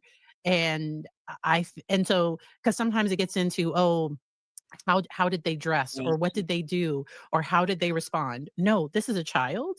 And I have worked with kids and teens that, because of situations in their life, because of low self-esteem, lack of certain attention in the home, seeking out negative attention from older men, we were able to have those conversations safely. But I don't think Naziah had that. So I do want to play the comments from. And before that, we do that, I'll show it real quick. Bree, did you double check that address for the Detroit Tire King, Jarvis and King shop? Because I don't want to. This does say Detroit Tire King, and these girls, before you hear the judge, these were the girls that were all around. So that was the tire. I'm going to show it really quick because then you're going to hear the judge talking about how disgusting it is. And that is the same map essentially that I was going around, because I saw that particular, the car wash next to it. But let me just show you guys really quickly, since Bree put the time into sending it to me. This was the tire shop. There it is right there, tire shop. Where'd it go? Motel address. No, hold on. Yeah, that's it right there. And we were on the same type of area because I saw that. But right there is Jarvis's shop, where he had him and King had all the little girls in and out of there helping, AKA grooming, you guys. So then there's that sit go. And I think someone in chat just mentioned that it was at the sit go gas station. So if you see the sit go and you see the Tire King place, there you go. It's between the car wash and the sit go. There it is. That's it. All right. Yeah, I didn't prepare maps or any of that today. I know we have that big document, but there it is. It gives you an idea. He had little girls, not just Naziah. There were other girls that they were grooming. I not running around the shop and having them clean. They were having them clean. They were having them help, but they were grooming these girls. And yeah, absolutely. So-called cleaning, right? All the businesses have dumpsters, so who knows, right? And what about the motel? The truck is blocking it. There you go. It's the truck's blocking the Citgo, but I can see the Citgo. It says auto and oil in the background. Yeah, there's other maps I can pull up too. I see them. I see the videos and all that. I just didn't want to spend too much time on that particular thing today because we can do that on Friday. I want to get through this one before I gotta go. All right, let's keep going. It gets good when she starts talking about the judge. The judge, okay? The judge is going to go in. Okay? Like this judge, this is my first time seeing her talk. Yeah, right. She is not going to hold back her words for him. She is, I believe, going to call him a monster. And let me just make sure that we're at 1 speed. Nope, because I'm going to slow her down to normal speed. There we go. So let's go ahead and take a look at this. Shoes to possibly lead to animals tearing up that hoodie. The clear glasses found in the blue Nissan the day after she went missing. The behavior of the defendant when he snatched those glasses. They looked exactly like the glasses she had on in her last picture, according to the witness. Crazy. The shoes that her brother described as the same shoes that were found also in the area of 7 Bird near the hoodie. While this is still probable cause, the evidence all points to Jarvis Butts. His locations, him being seen with her last, the abortion searches, the abrupt silence between the two of them in text messages, and the constant lies he told throughout the entire investigation. And they were proven to be lies with text messages and other testimony. We may never know what happened, but from what I heard today and over the last 4 or 5 days, it appears he intended to perform what he thought was a do-it-yourself abortion on Isaiah. It went south, and instead of seeking medical attention for her, he intentionally killed her and tried his best to cover it up. There you go. That's what the judge thinks. She thinks that because Naziah was pregnant, he tried to perform an abortion, a homemade abortion in that motel, and it went sideways and her life was gone. Not that they were going to do it. He just wanted to off her like, oh, let's just get rid of her. Nobody will notice. No, he was trying to get rid of the baby, and he had already been texting and looking up, and they found those texts and Googles and all that, how to get rid of a baby, different home abortions. And I mean, I think the judge is nailing it. I do love this judge. And Thomas Karras, you're absolutely right, man. All those documents that just came out in the Stephen Stearns case, they're trying to make it so that they're limiting these kinds of language for Stephen Stearns and ease it for the jurors so they don't have to know what Stephen Stearns did to Maddie. So they filed a ton of documents. I have the list. I showed you guys the documents, but I have a list of the documents that the defense for Stephen Stearns filed, and my God, no, she wasn't leaving the motel. They never saw her leaving the motel. That's the thing. They never saw her. And yeah, much love, Jesus Certified. Much love to you. All right. Yeah, absolutely. Auntie was jealous and involved. A lot of people think that there may be an arrest coming for Auntie if they ever find that body. And maybe even if Jarvis says, I doubt he's going to talk. Jarvis is hoping that they're going to go to trial and he's going to get one juror that says they didn't find her body. What evidence do you have? Yeah, he's a rapist, but they don't have her body. And yeah, allegedly, I've heard people saying she's been dismembered. Yeah, absolutely. That allegedly, but how did he do that? How did he get her body out unless it was in a bag or a suitcase from that motel without any cameras seeing? So it's interesting. It's very interesting. The red antifreeze is kind of sweet. Yeah, that you can put that into anything. That's how many women actually kill their spouses is with antifreeze. Red antifreeze is even sweeter than the regular one. So they'll put that in their Gatorade and make them drink it. You know, Jarvis could have said to Naziah, hey, you need to have an abortion. Here's some antifreeze, red antifreeze. Taste it. It's sweet. Come on, let's take a couple of teaspoons. And it got out of control. We don't know. We don't know what happened. I'm just making a supposition here, but I'm going off the supposition that the judge is saying in the evidence that she sees.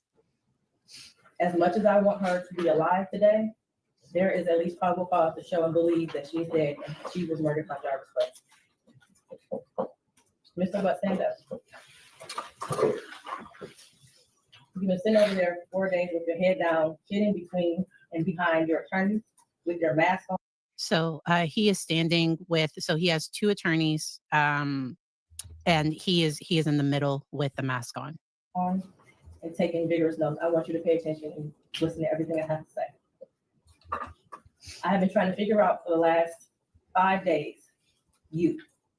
At one point, I thought you were cognitively impaired in the beginning of this exam. And maybe you had the brain of a 10-year-old, and that's why you were doing such things. But as I heard more and more testimony, you're just the true definition of a pedophile. Watching you laugh and brag about all the women you have with different women and the children and the girlfriends, and making babies to groom them and having them in your presence, cleaning up your shop, and the little girls around you, has landed you here today. You groomed Isaiah. You played mind games with her. We all heard that. You controlled her emotionally. She was exposed to so much at such a young age. The text messages between you two were disgusting to hear. Yep. And to think that she had you saved in her phone as Bae for life. Bae for life. If you didn't understand that, his name was Bae for life. And Money Stacks TV, you're absolutely right. Jarvis was a regular at that nasty no-tell motel. And he knows, if he knows people who work there, the tape could have got erased. Anything. I think his buddy King, and all the people that were on the stand, if you watch that, so many of them, you could tell they were lying. But that's why I want to bring the Aunt Shannon thing on, because she actually was lying, and we caught her in a lie because she told 7 Mile one thing and she said something else on the stand. Those women lied their asses off, in my opinion, allegedly on that stand, you guys. All right. Isaiah deserved so much more. And while I mentioned other people that failed her, Jarvis Butts, you were the monster. Aww. In this whole picture. I'll gift them for you. She did deserve love from her parents and everyone who was in her life. She was ignored, she was neglected, and you took complete advantage of that. She wanted someone to love her, and she will never know what that feels like. Your children deserve more.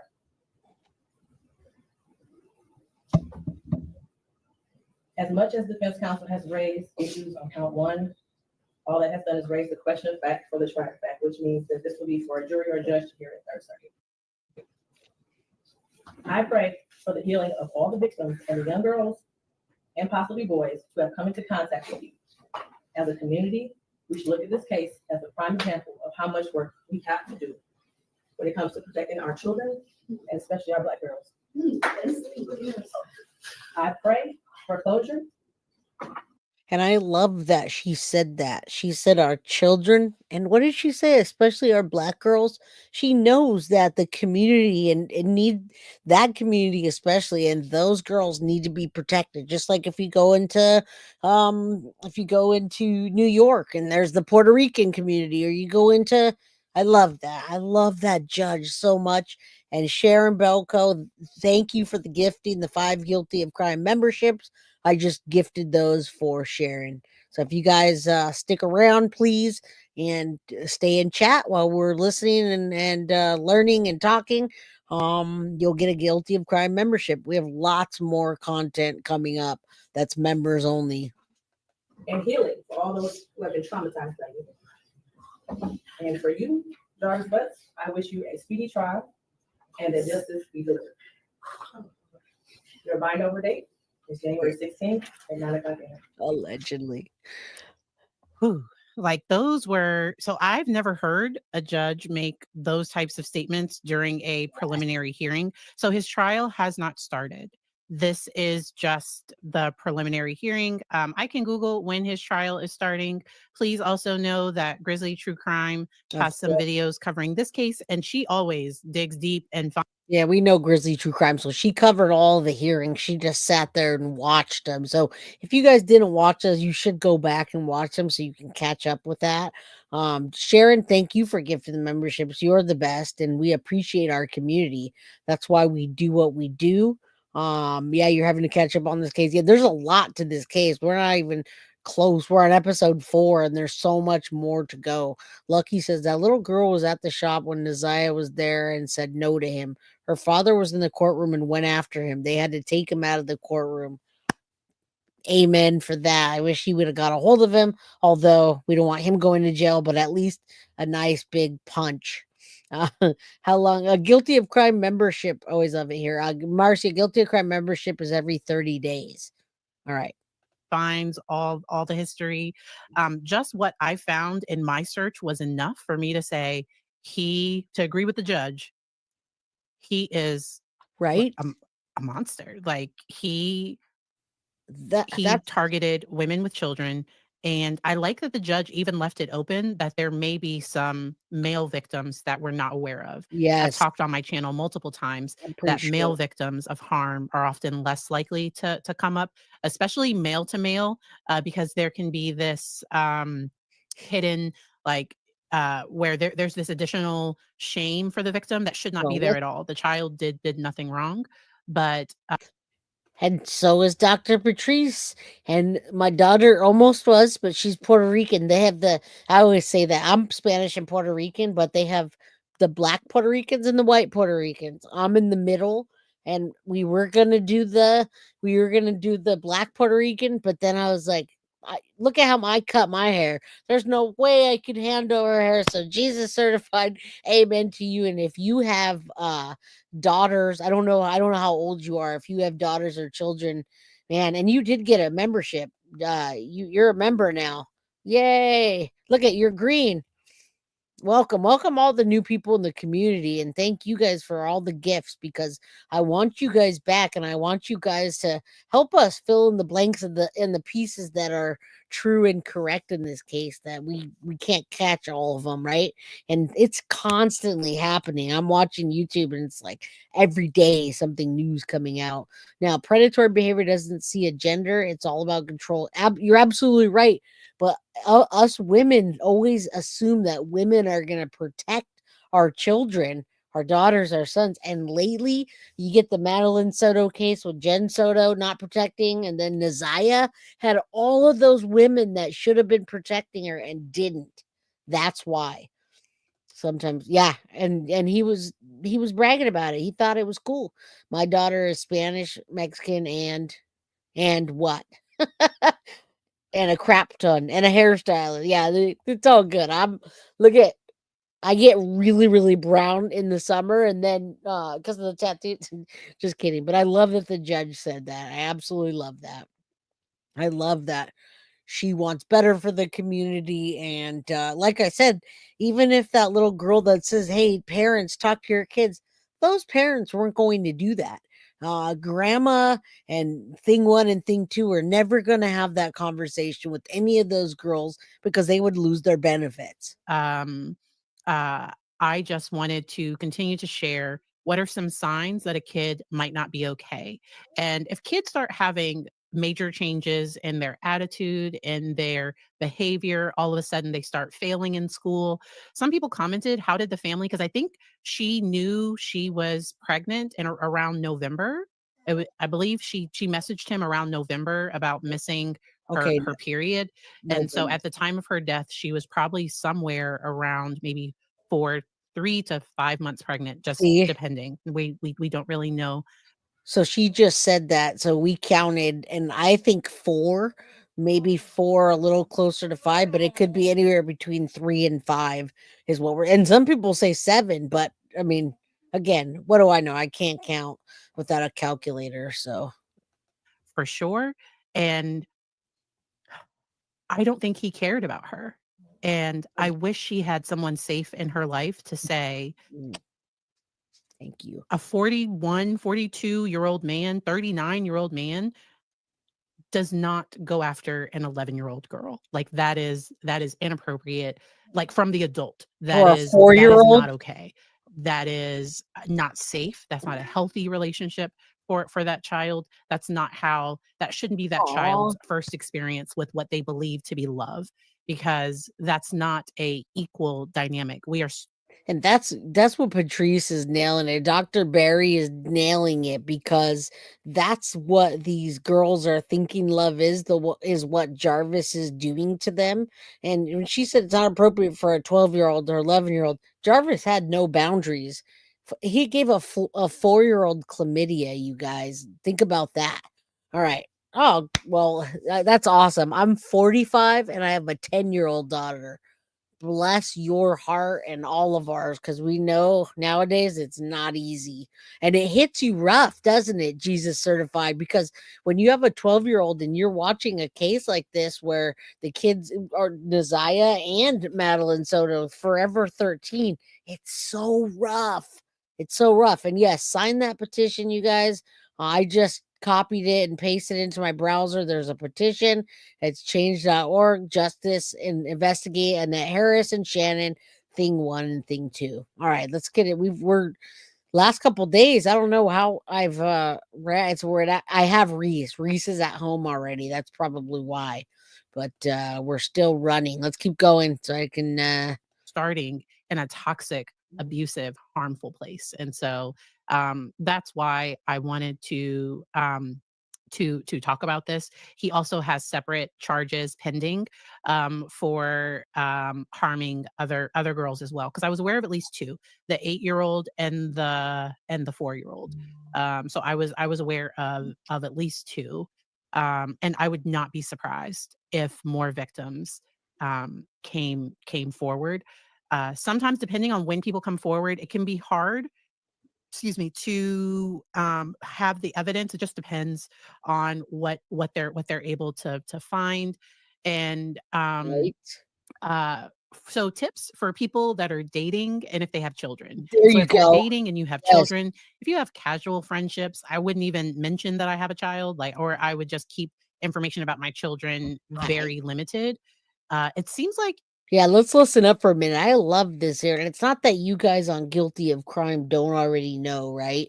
It's not like you guys, you're all here and you guys understand all that. So Kylie says, I'm sick. I have 3.5-year-old. Right. Yeah. I have a 25-year-old and a 10-year-old. And I never let my boy that's 25 go anywhere. So it's no boy, no girl, no nothing. Yeah, we should do some Forever 13 hoodies. DD, what's up? All right.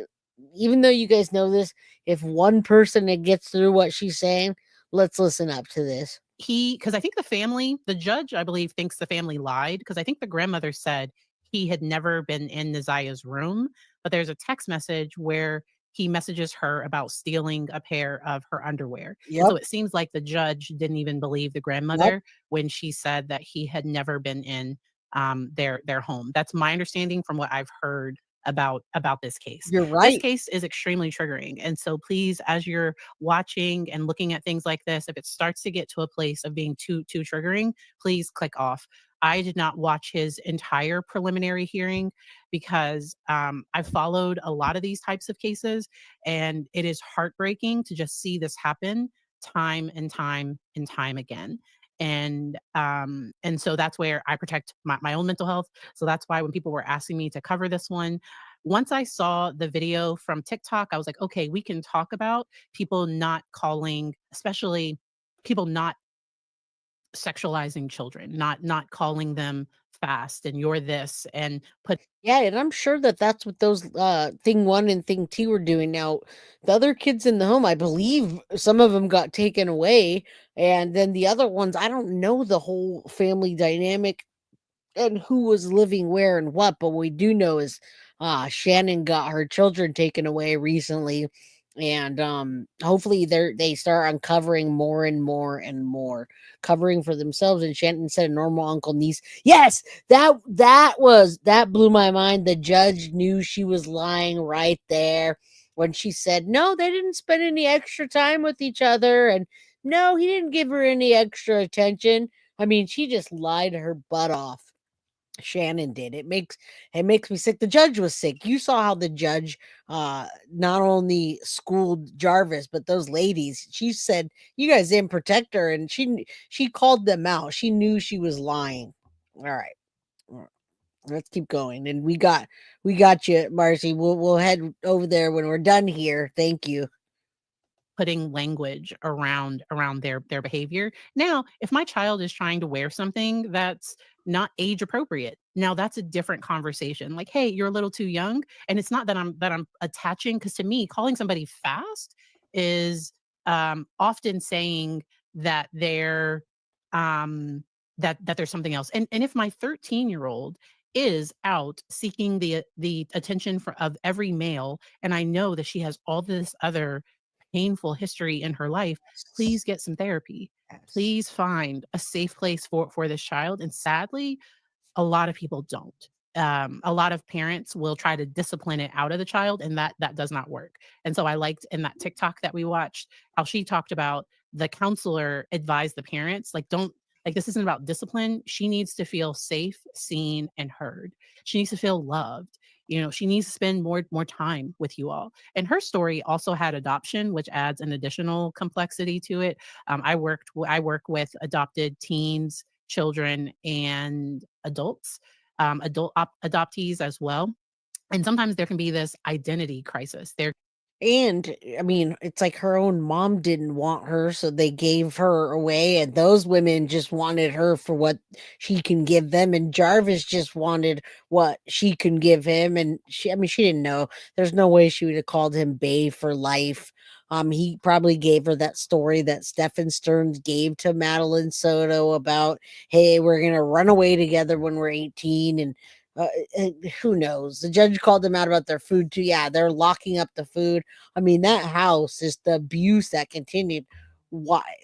I asked that question. Why did Predator Jarvis Butts have access to abuse her? Well, that's why. Because of the family. Exactly because of the family. All right. I like when she talks about the different components of children, and already there's a dynamic when somebody's adopted or their parents, they feel like didn't want them when she probably couldn't take care of her. I don't know what's a better solution because I don't really know. I've seen pictures of Nazia's mom, and she looks like she's out there trying to be young, having a good time. She looks fast. There can be this because Nazia, she wasn't being raised by her birth mother and father. This would at least be a kinship type. Like, it seems like grandmother and aunt had guardianship because mom wasn't able to, and it sounds like the father wasn't there, physically wasn't caring for her because of other stuff. Right. And I'm really passionate about protecting children. There is a book called Duck, Duck, Groom. The author of that awesome. book was on, I think it was Surviving the Survivor. It's Anna Sedona. So I'm going to share my tab so that we can see just the cover of that book. Let me. And then once I show you that, I'm going to show you real quickly. And thank you for sending that. Projects, and I'll even subscribe to that. These people are popping up like crazy. So Aunt Shannon sent Nazia to Jarvis's torture shop, is what they call it, and they show the location. So I'm going to show you that in a second after she shows this book. Brie, I don't know if you listened to it, but if they start like cussing and saying things that I don't want on there, did you check that yet? I guess we'll have to find out. All right, let's watch this, and I'm going to show you what they call the torture shop, because they were having them in there doing whatever they want. They had them at their disposal. Share a different tab. There we go. And so this is a book specifically on understanding how a child becomes a target. And so this is an additional resource. I don't have this link down in the description, but you can easily find it at your local bookstore. Or I love that. It's called Duck, Duck, Groom, Understanding How a Child Becomes a Target. So you guys, you can go on Amazon, Duck, Duck, Groom. It's easy to remember. I'm going to pull this down. We've been on here for quite some time, and that's because this case has a lot to it, and Nazia deserves it. I tried to yell for my daughter and say, "Hey, are you awake? What's up?" And she's not answering me. So, I guess we'll stay on for a little bit longer. I also need to talk to my contractor, but let's take a look at this. The shop. I appreciate you guys. Rosie says, "Thank you, Jay. You're loved and appreciated." Well, thank you. You are all loved and appreciated. Welcome all new members that are here. You guys keep coming back. I typically come on every day at 4 p.m. Pacific Standard Time, 7 p.m. Eastern. All right, let's take a look at this. Look at that auto and oil. It's like they went on, the little kid painted it. It probably is looking like that motel that he was going to. But let's take a look. Like I said, everybody's a creator right now in this case. Before I take you guys on scene, we are trying to pass the Naziah Harris law, which hold people like her auntie Shannon responsible for her behavior. Look how Shannon knew that Naziah was in trouble. Thank you. To be honest, these messages are seen into the inbox to you. Now, if you guys didn't see this already, she's straight up lying here. She just first started off with, and I wish we had Deception Detective. To be honest, this is the first time I've seen the messages. Oh, go get my panties. Hey, can I get a BJ today? All these, I mean, unbelievable stuff that blows my mind. Okay, so we're here. You guys do me a favor. We're at 1 hour and 54 minutes, and you guys know that, you know, I love you being here, and I'm putting my time. So if you guys can please hit that like button, subscribe if you haven't, and then share my video so we can get this content out there. I love putting the time in, obviously, for the children, but you know I have my own children. Shout out to Cheryl Bagley. Thanks, Jay, my first live, and I'll be back. Please do. All right, let's watch this. I can't stop too much anymore because we're already past a certain time, but I want to watch this with you guys. I really don't know what to believe anymore. Stay away, Ramon. I mean it. Now, she knew that little girl was in trouble. But watch this video to the end. And don't judge this video unless you watch to the end. What up, though, YouTube audience? Today, I'm going to take you on location. Okay, we're gonna watch this for a minute. Hold on. Auto mechanic Thank you, Scary. Jarvis Butts 420. last place, Naziah, Madeline, Corey, and Lauren. We are my YouTube channel, just at 9,000 block of Connor, where the infamous store that Naziah Harris walked into the day before she was turned up missing is where you see that this door was originally connected to the car shop that Jarvis Butts owned and operated out of. We're here today, and we're gonna get some gas at this gas station. Hey, how you doing? What number I'm on? That look like number 7. How much? I said that look like number 7 I'm on. All right, car? You get the red van? Yeah. Can I just get $5? Y'all got touch? What's this holding this up, man? Cause they got them things all over the place, man. Them fake card readers and stuff, man. I can't even afford it, man. I can't afford to trust that. Just let me get this $3. Yeah, fake card readers all through Detroit. But here, right here, was the oil and auto shop that Jarvis Butts and his partner Cordell. And this is great. This is eye-opening. Yeah, I show love to the family. I'm with my family all the time. Remember, we're living in one room right now besides this room because my house is getting fixed. So I picked up Reese earlier. We're all good. I just wanted to check on my little girl. She's with the dogs watching some YouTube, or whatever. I don't know if she's watching YouTube or something funny, but she's all good. So we're gonna watch this together. We're gonna hang out until this is over. Hit the like button, subscribe. Don't worry about me. I'm not like that YouTuber that I want to show you guys sometime. There's this YouTuber a couple days ago, and thank you, Uniquely. She absolutely needs to be behind bars.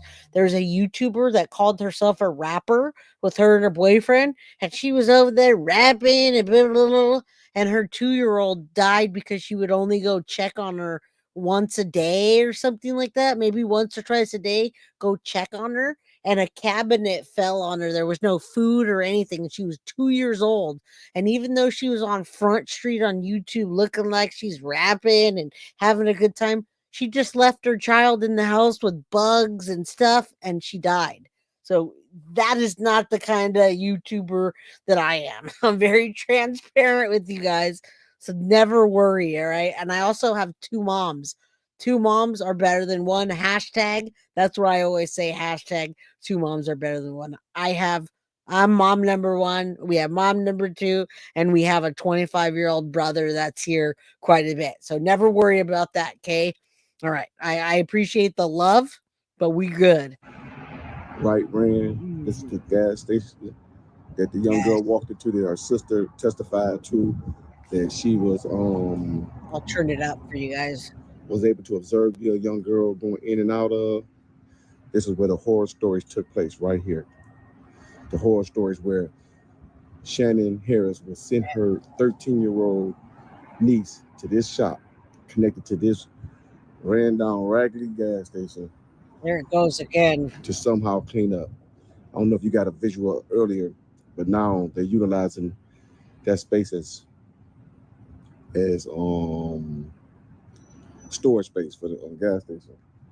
But there are many people here now. You can see I'm on the infamous block of 9,000 Cornwall Street. This is where the horror took place. If you want to know it, if you want the visual, if you want from the city of Detroit, this is a ran down neighborhood right across the street. All kind of bullshit be going on. I'm familiar with this area. I'm gonna take you to all the last places where Naziah Harris was. Awesome. So we won't do map time. We just saw the sicko again, and these are all the last times. And you're absolutely right, Kimberly Johnson. She has 2 iPads. She actually has 2 iPads and an iPhone that's connected with another one, and a DoorDash and mom's credit card. So yeah, she would just DoorDash, wait for the DoorDasher to go. Reese is very, very savvy. I love you guys. Jesus, you just noticed that, huh? Tattoo. I love having that trying to catch up. Yes. Very, very, very. I've got a bodysuit, y'all.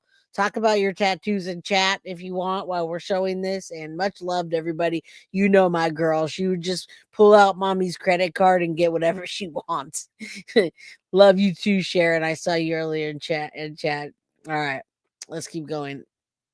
This is good to see. I love this kind of boots on the ground videos. But this is the gas station where 9,000 comments. You see it right there. This is where the last place you've seen. This is Jarvis Butts, so-called auto shop. We call it the horror shop. It's the horror shop where he will take young kids and do all the strange things that he was doing. This is where the 9-year-old said she was taken to, but she was asked to join in the activities that was taking place between her cousin Naziah and Jarvis Butts. Weird things happen in the city of Detroit, but we're here to show you all the stuff right here. Projects of Casaria. Now you guys can see it. I'll lower it for a second because of the sound, but really, we're showing the place. He kind of talked about some of the points at the beginning, and yeah, this is definitely a rough case. I'll turn it back up because I want to hear the judge. Which would hold the people accountable for these kind of incidents that knew or were involved in the incident. If you knew or should have known what was going on, the first instant we're going to take is a look at is Jarvis Butts' sister and why she, under the new law, could be held accountable. So from the very beginning, where is it that I have to be honest, she was the only one that I felt that was really a little girl had to be there. You're absolutely right. No little girl had any business being there. So you say that so many more times, and then I can see why they would say accessory after the fact, even though she was the only one that I really felt was being the most truthful out of this. All right, and we don't have that much longer. Zarcasm. We've been here for over 2 hours. We're just gonna finish this up. It's a YouTube creator. They're all over, popping up the streets. I think they got about maybe 2. I don't know exactly who this creator is. I'll drop a link in chat. There's every creator with this case is covering it, and I respect them for that. So I'm not sure exactly who it is, but I'll put it in chat, you guys. All right. you think you saw Naziah? At the shop on Harbor and Commerce. Okay, and whose shop is that? My brother Jarvis Butts and his partner. Okay. King. What's the reason you were at your brother's shop that day? Something was wrong with the car that I was driving, and I just needed him to check it out to make sure it was safe for me to drive. Do you recall about what time did you go to Jarvis's shop that day? About 4 p.m., give or take a few minutes. Okay, and around what time did you leave? Somewhere between 6 and 6:30. Okay. And what is it that you noticed while you were at the shop? So it's a two car, like garage. So I was sitting outside of the shop in my car because they were working on another car on the inside. Again, I don't want to stop too much because I don't want to be here all night, but in my opinion, I think Shannon helped and King absolutely not only knew about the Chomo, all the Chomo stuff. You can tell people's vibes, you guys, and you know that. You can tell people's vibes. You can tell how weird it is when a little girl gets in the car and you're going on a drive and she thinks that that's her honey and it's her, but you can tell vibes, first of all. She always had that girl around. Don't tell me that Jarvis wasn't grabbing their butts and grabbing other things with King there. And I bet you King even enjoyed those little girls, if you know what I mean. He took advantage of that as well, in my freaking opinion, allegedly. I absolutely think that. And Danielle says maybe the sister finally realized what was about her brother, about her brother. True. Who knows? Just a guess. Sometimes people don't want to believe. Absolutely. She was the only one, in my opinion, that seemed even credible. And yeah, we all, this is how I got this. This is all ink therapy, you guys. I'm tatted from head to toe, a bodysuit, just about. It's called ink therapy. And this is Jarvis's sister. This is the only one that seemed semi-credible to me. All right. As I sat there for the time that I was there, I kept seeing a little girl get in and out of his truck, going to the gas station and going back to his car. Okay, so I'm gonna stop you right there. Whose car are we talking about? My brother. Okay, and what kind of car was it? I believe the Cadillac Escalade. Okay, do you remember what color? Kind of like she knew white cream color. Okay, and you said you described this as a two garage shop. Yes. Okay, and I want to approach the People's Exhibit 7. Now, being the sister of Jarvis Butts and knowing his appetite for underage women, this is why I say she could be charged in the case against Naziah Harris, because she goes on to describe Naziah Harris and knowing her brother's disposition when it comes to underage women. This is despicable, and she could have been the whistleblower who saved Naziah's life.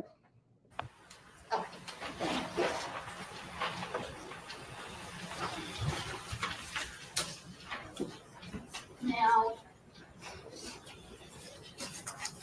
do you get a look at this little girl that you see getting in and out of his car? I saw her as she was walking. I never saw her face. Did you see any clothing? I did. Okay. Did anything about the clothing stick out to you that you remember? I just remember her having on a colorful jacket. Okay. And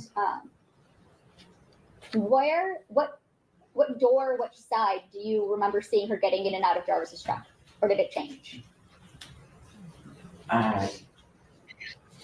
Yeah, I'm trying to be careful what I say about things, and especially with creators, but my feelings have changed quite a bit with the creators as of late. I watch them because I want to know what's going on. And like there's a lot of clickbaity stuff. They found Naziah or still whatever. I don't even know. There's so much clickbait. When you go on there, then they just talk for like 8 hours and they're beefing with each other, but you get bits of information, right? So Kimberly, I'm going to take your word for what you're saying. I kind of get that feeling a little bit too. The only tear I seen in the case she had, that is a great observation uniquely, and I wonder why. It's because they all freaking knew. They all knew. damn it, they all knew. Even she knew. She looks like she has remorse now, and that's why she's feeling it. But she was the only one that I felt that even had that. I'm wondering why he's pointing at her though. I don't know why we don't have thing 1 or thing 2 up here. I don't really remember. Okay, that's okay. Of course, yeah, I think so. You mostly Me remember too. a jacket, a colorful jacket. Yeah. Okay. Now, I'm going to show you what's marked as People's Exhibit 2, which is already admitted, and People's Proposed Exhibit 10. You under my approach? Yes. There is no body. No body. Handing you what's marked as People's Exhibits 2 and 10. Okay. Do you recognize anything in those photos? Yes. Yeah. Yes. Yes. What is it You that got you that recognize? right. Right here, this jacket. And for the record, you're pointing up in channel 1, and you recognize this like pink colorful jacket. Yes. Okay. And that's in People's Exhibit 10. Your Honor, I move for the admission of People's Proposed Exhibit 10 as Exhibit 10. Is that a fair and accurate? Yeah, when I watched it the first time too, I was like, yeah, she didn't have a colorful jacket. They found a black jacket, and someone else talked about her having a black jacket. We also saw the videos of a black jacket that was not a colorful jacket. I don't even think she even knew who Nizai was. She asked who she was, and she told, yeah, she did say that, but she knew what her brother was about. She knew he was a chomo. He had been a registered chomo since 2005. That's 20 years, or a year ago would be 19 years. He's been a registered SO for 19 years, you guys. Why would you, right? Right? We all know. Come on. I forgot about that because last time I said that he's been registered for that long. Everybody knew. Why is he hanging out with these little girls? How did a 4-year-old get chlamydia from him? Come on, people. Depiction of the jacket that you saw that day. Yeah. Absolutely. Proposed People's Exhibit 10. Any objection? No objection. Okay, it'll be admitted as People's Exhibit 10. Okay. And in People's 2, is that also? I'm gonna go a little bit forward, guys. I He's want to mainly hear working on the Jaguar, trying to get the water pump up. All right, guys, this is Cordell Wright, who they call King. And we're just going to watch this for a minute because this guy, I think, is, in my opinion, guilty AF. He's talking about the last time. And remember, he was the last person besides Jarvis that ever saw Naziah alive, according to their testimony, right? We don't know about Aunt Shannon or any of that. So we're going to listen to this. We're going to listen. Well, as it is a hard job to do. And do you always have all of your parts on stock or on your person in stock with you? No, we call either AutoZone, Mansfield, one of the auto stores that have them. Okay. And did you have to go get any auto parts on January 9th? Yes, we had to go get the water pump for the Jaguar, as well as some other parts, I believe, for other cars. Okay. And when you go and get parts, is it usually just one of you, both of you, or something else? That depended. If it's a car there, then one of us will stay. If it's not a car there, we go together sometimes. Okay. And on January 9th, 2024, did you guys, did one of you guys go to the auto parts store, or did you both go? We both went. Both of them? Okay. Tell me what happens when you go to the auto parts store. Before that, I called them. They ordered the water pump, so we went and picked it up when they called and said it was in. We got in the truck, went to AutoZone, got the water pump. On our way back from AutoZone, I believe we forgot something, so we ended up turning back around, going back to. Nope, she was last seen wearing a black jacket, y'all, and then they found clothes, but in all her pictures and the last picture they ever seen her with, she's wearing a black jacket. There was nothing colorful about that jacket that I see. So, yeah, I don't know what happened that day or why she changed or what happens, but yeah, King looks like a freak creep too, but not only does he look like one, the things that he's saying, he was there. He was there. He was there. He knew that he knew what Jarvis was up to, and he knew that Jaguar, Jarvis drove away in the Jaguar with Naziah and he went that way. And then coincidence, she went missing the next day. Come on, guys. Come on. Let's be real on this. AutoZone, grabbed whatever we forgot, came back. And on our way back, we was coming down Harper. Jarvis said, I see my niece right there. She walking. We pulled into Angel's liquor store. I still didn't see her. He pointed across my face, said she right there. She was coming across the street at that time. She got in the truck with us. Okay, this is the last time she was ever seen, guys, and this is what he's talking about. She got off of that bus. The reason they knew Jarvis was the last person that saw her and could even get to this guy is because they have the text message that say, hey, are you picking me up? Where are we meeting? Now they're talking right now. She got off the bus. She's about to get in the car with them. No, I don't think she's running away. I think she had extra clothes on her because she was going to meet Jarvis, and every time she met Jarvis, they were sexual. So she just probably planned she had a school uniform. You wear school uniforms to the school she went to, and she probably wanted to look cute for her man. Again, I'm saying that in my opinion. It said Bay for life. She thought that was her man. And that's why I think she had extra clothes, was because she wanted to change out of her school clothes. She thought he was going to go. And yeah, this guy's full of ish for sure. She spoke. Hakeem, Ajay, and we proceeded back to the shop. Okay. So, when you guys are driving to these auto parts stores, who's driving? Jarvis. Okay, and where are you at? Passenger seat. Okay. And you said when you guys are heading back to the shop the second time, that's when you said Jarvis spots someone? Yes. Who does he say that he spots? His niece. His niece, okay. And do you recognize his niece? Yes, when I see her, when he pointed her out to me, yes, I recognize her walking across the street. Okay. Of course you do. And so you guys pull over. Where does she get into the car at? I believe she getting behind me. So the back seat behind me. Okay. Does Jarvis say anything to her? Yeah, she speaks to both of us and we speak back. Okay.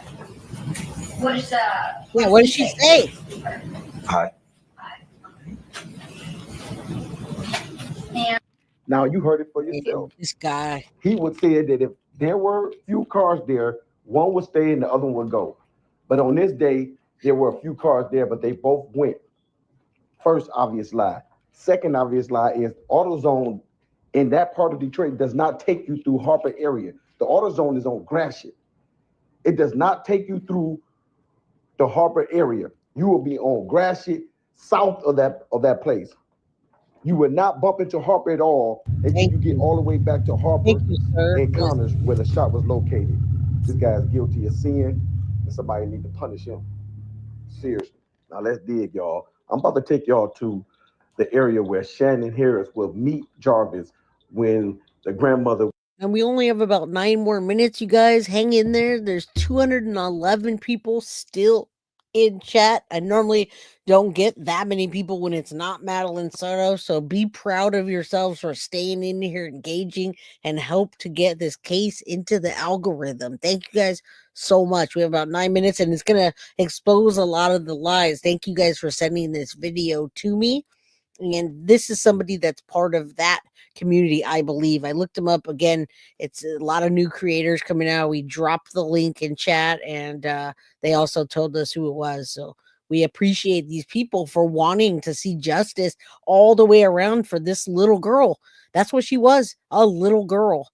And she should never have been sexting and all of that stuff. That was just too much.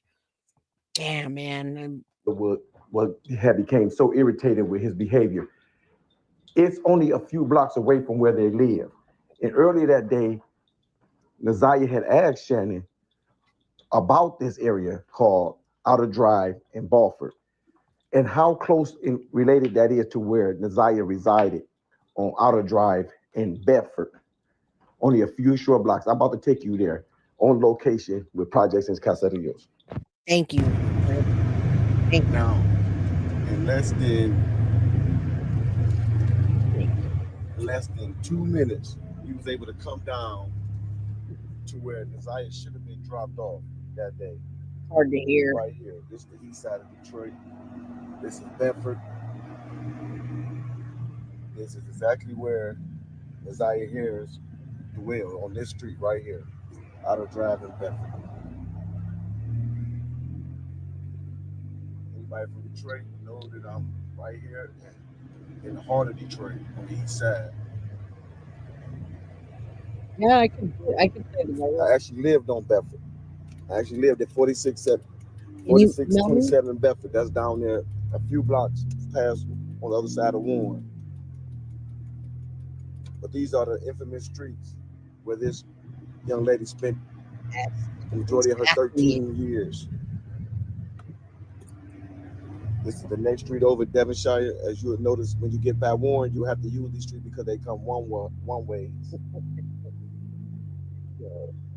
But this community is plagued by a lot of things, but we never knew the horror stories that was going on inside these communities. Here we go again. This is Devonshire Street next to Bedford. Matter of fact, I'm gonna go up to Bedford again.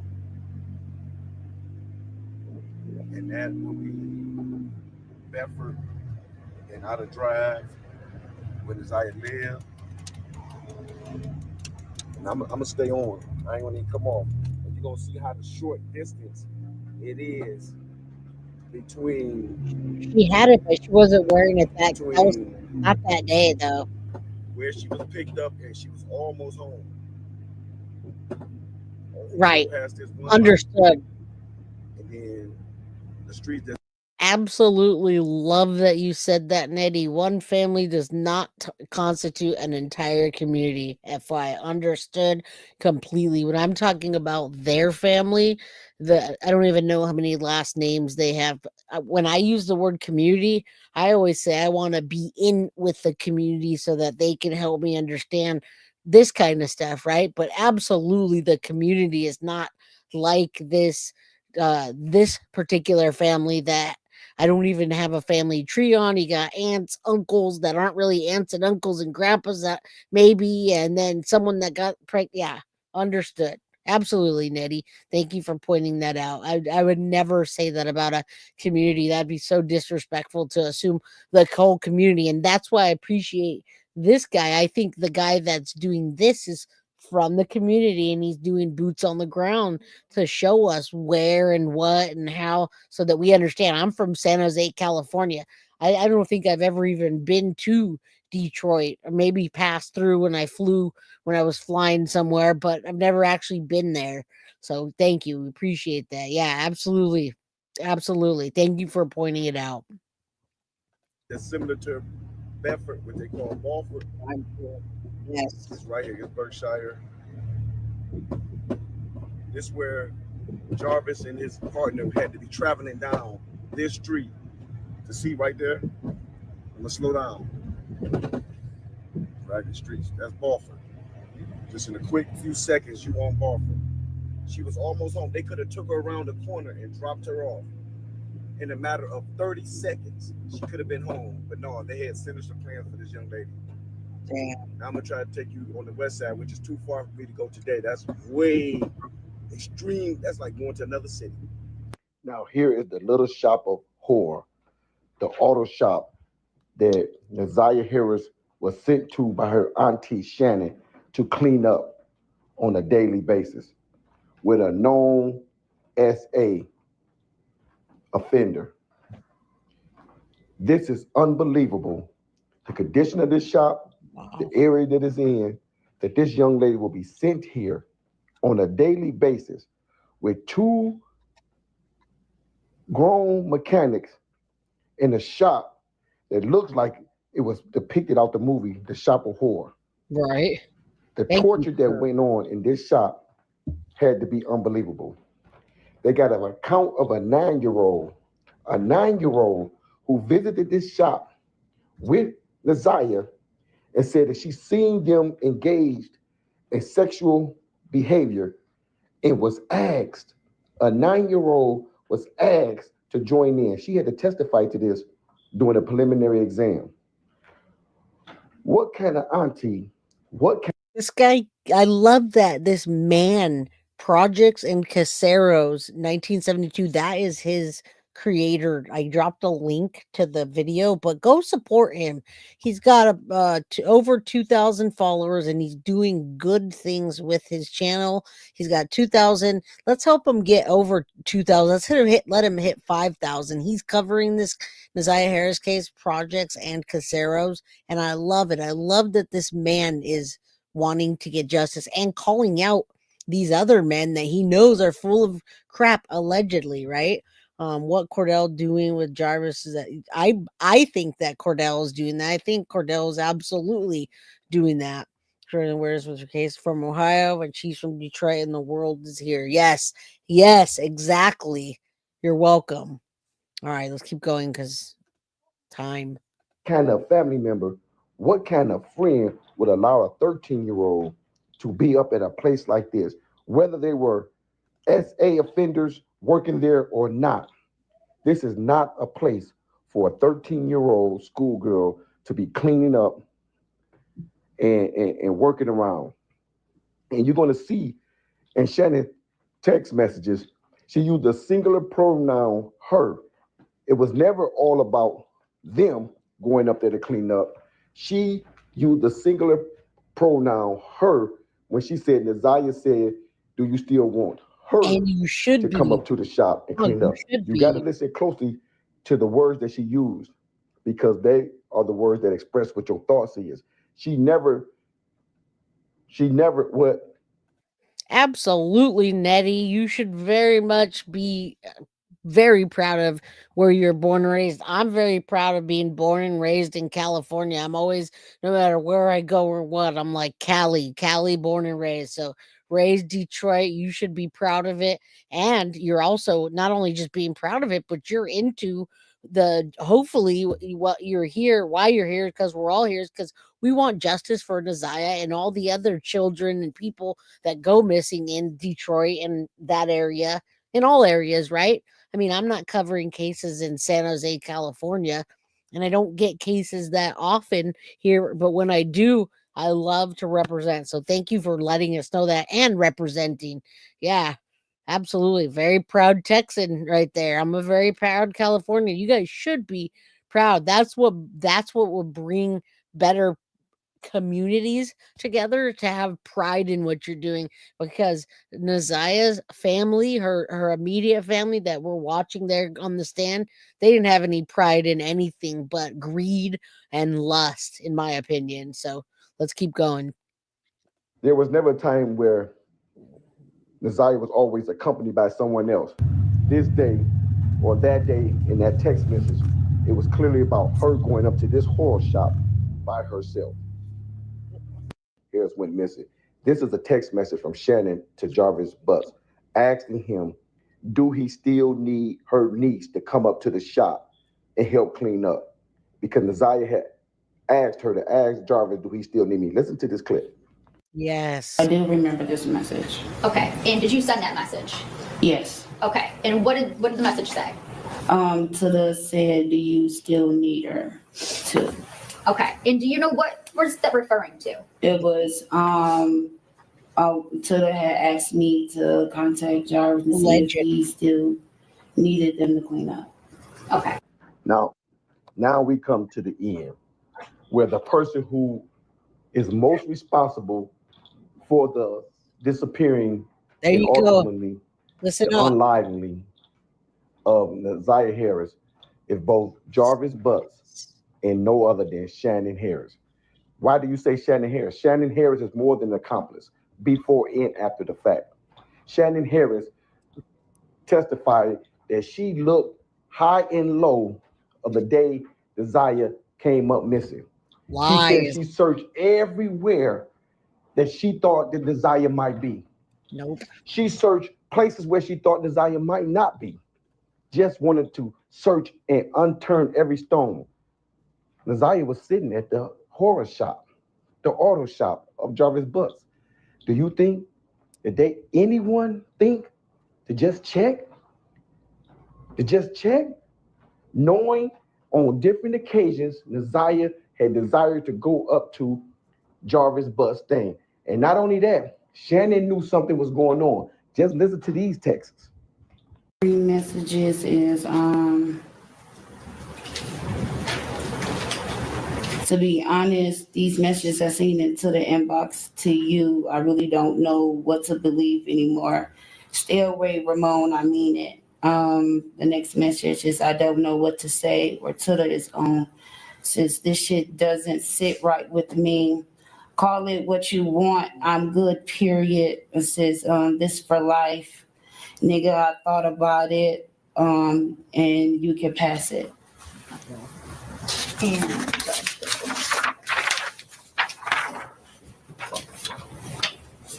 And don't call me, no need to explain shit. I already see it. Okay, so you were referencing some messages that you saw in Tada's inbox. Correct. Tell me, how did you see some messages? Now, this is why they are introducing the Naziah Harris law, because Shannon read text messages between Jarvis and Naziah that were inappropriate. Very inappropriate. And for that reason, she knew or should have known what was going on between her niece and Jarvis. And for that reason alone, she should be charged and convicted for the disappearing and unlivening of Naziah Harris. Yes. No one knows how many actual victims was tortured in this torture chamber, but we're going to find out. All right, y'all. We made it. Everybody. The whole point of this is to get justice for Naziah Harris and get her name out there. We want her name to be out there. We want it to be in all the cities we're repping, right? We're from Alaska. I see people from Colorado, Montana, California. I mean, we're all over trying to we're all here for the same cause. There you go. Missouri, love for Naziah, you guys. So I've got lots of cases to cover this week. We just hit 222 again in chat, so say a prayer for Naziah and all the children that we're covering or we don't get to cover, right? Naziah Harris, that's what we're here for. Madeline Soto, very, very close to what happened, and thank God that they found Maddie. Let's try to I'd love for them to find Naziah. I would love for them to expose thing one. Yeah, right. All right, you guys, 222. Good night. Good night. UK and Australia. You see that, Nettie? UK and Australia, too. We all want the same thing. Naziah Harris, justice for. And I love that we're coming around because I want it to be an international case. I know it's working its way around national, but I want everybody to know about Naziah Harris. Yes, Florida, Central Florida, love. Good night, you guys. I'm going to see you guys tomorrow, 4 p.m. Pacific Standard Time, 7 p.m. Eastern. Love you all. Appreciate you. Hit that like button on the way out if you haven't already. And Nettie, I appreciate you. You're very welcome. I'm glad you love the crew. We love you right back. You're welcome. We'll see you soon. Don't forget to hit the subscribe button so you can get the notifications. Love you guys. Good night. Yes, worldwide community. Absolutely. We're much stronger together, you guys. Remember that. Much stronger. Good night. Guilty of crime. I want to thank you for watching. If you enjoyed my content, please share this video, like, and subscribe. You can also follow me over at Facebook, Instagram, TikTok, X, or Gmail. If you'd like to donate to my channel, you can use Cash App or Venmo or PayPal. Thank you very much in advance. Guilty of crime. Are you guilty of crime?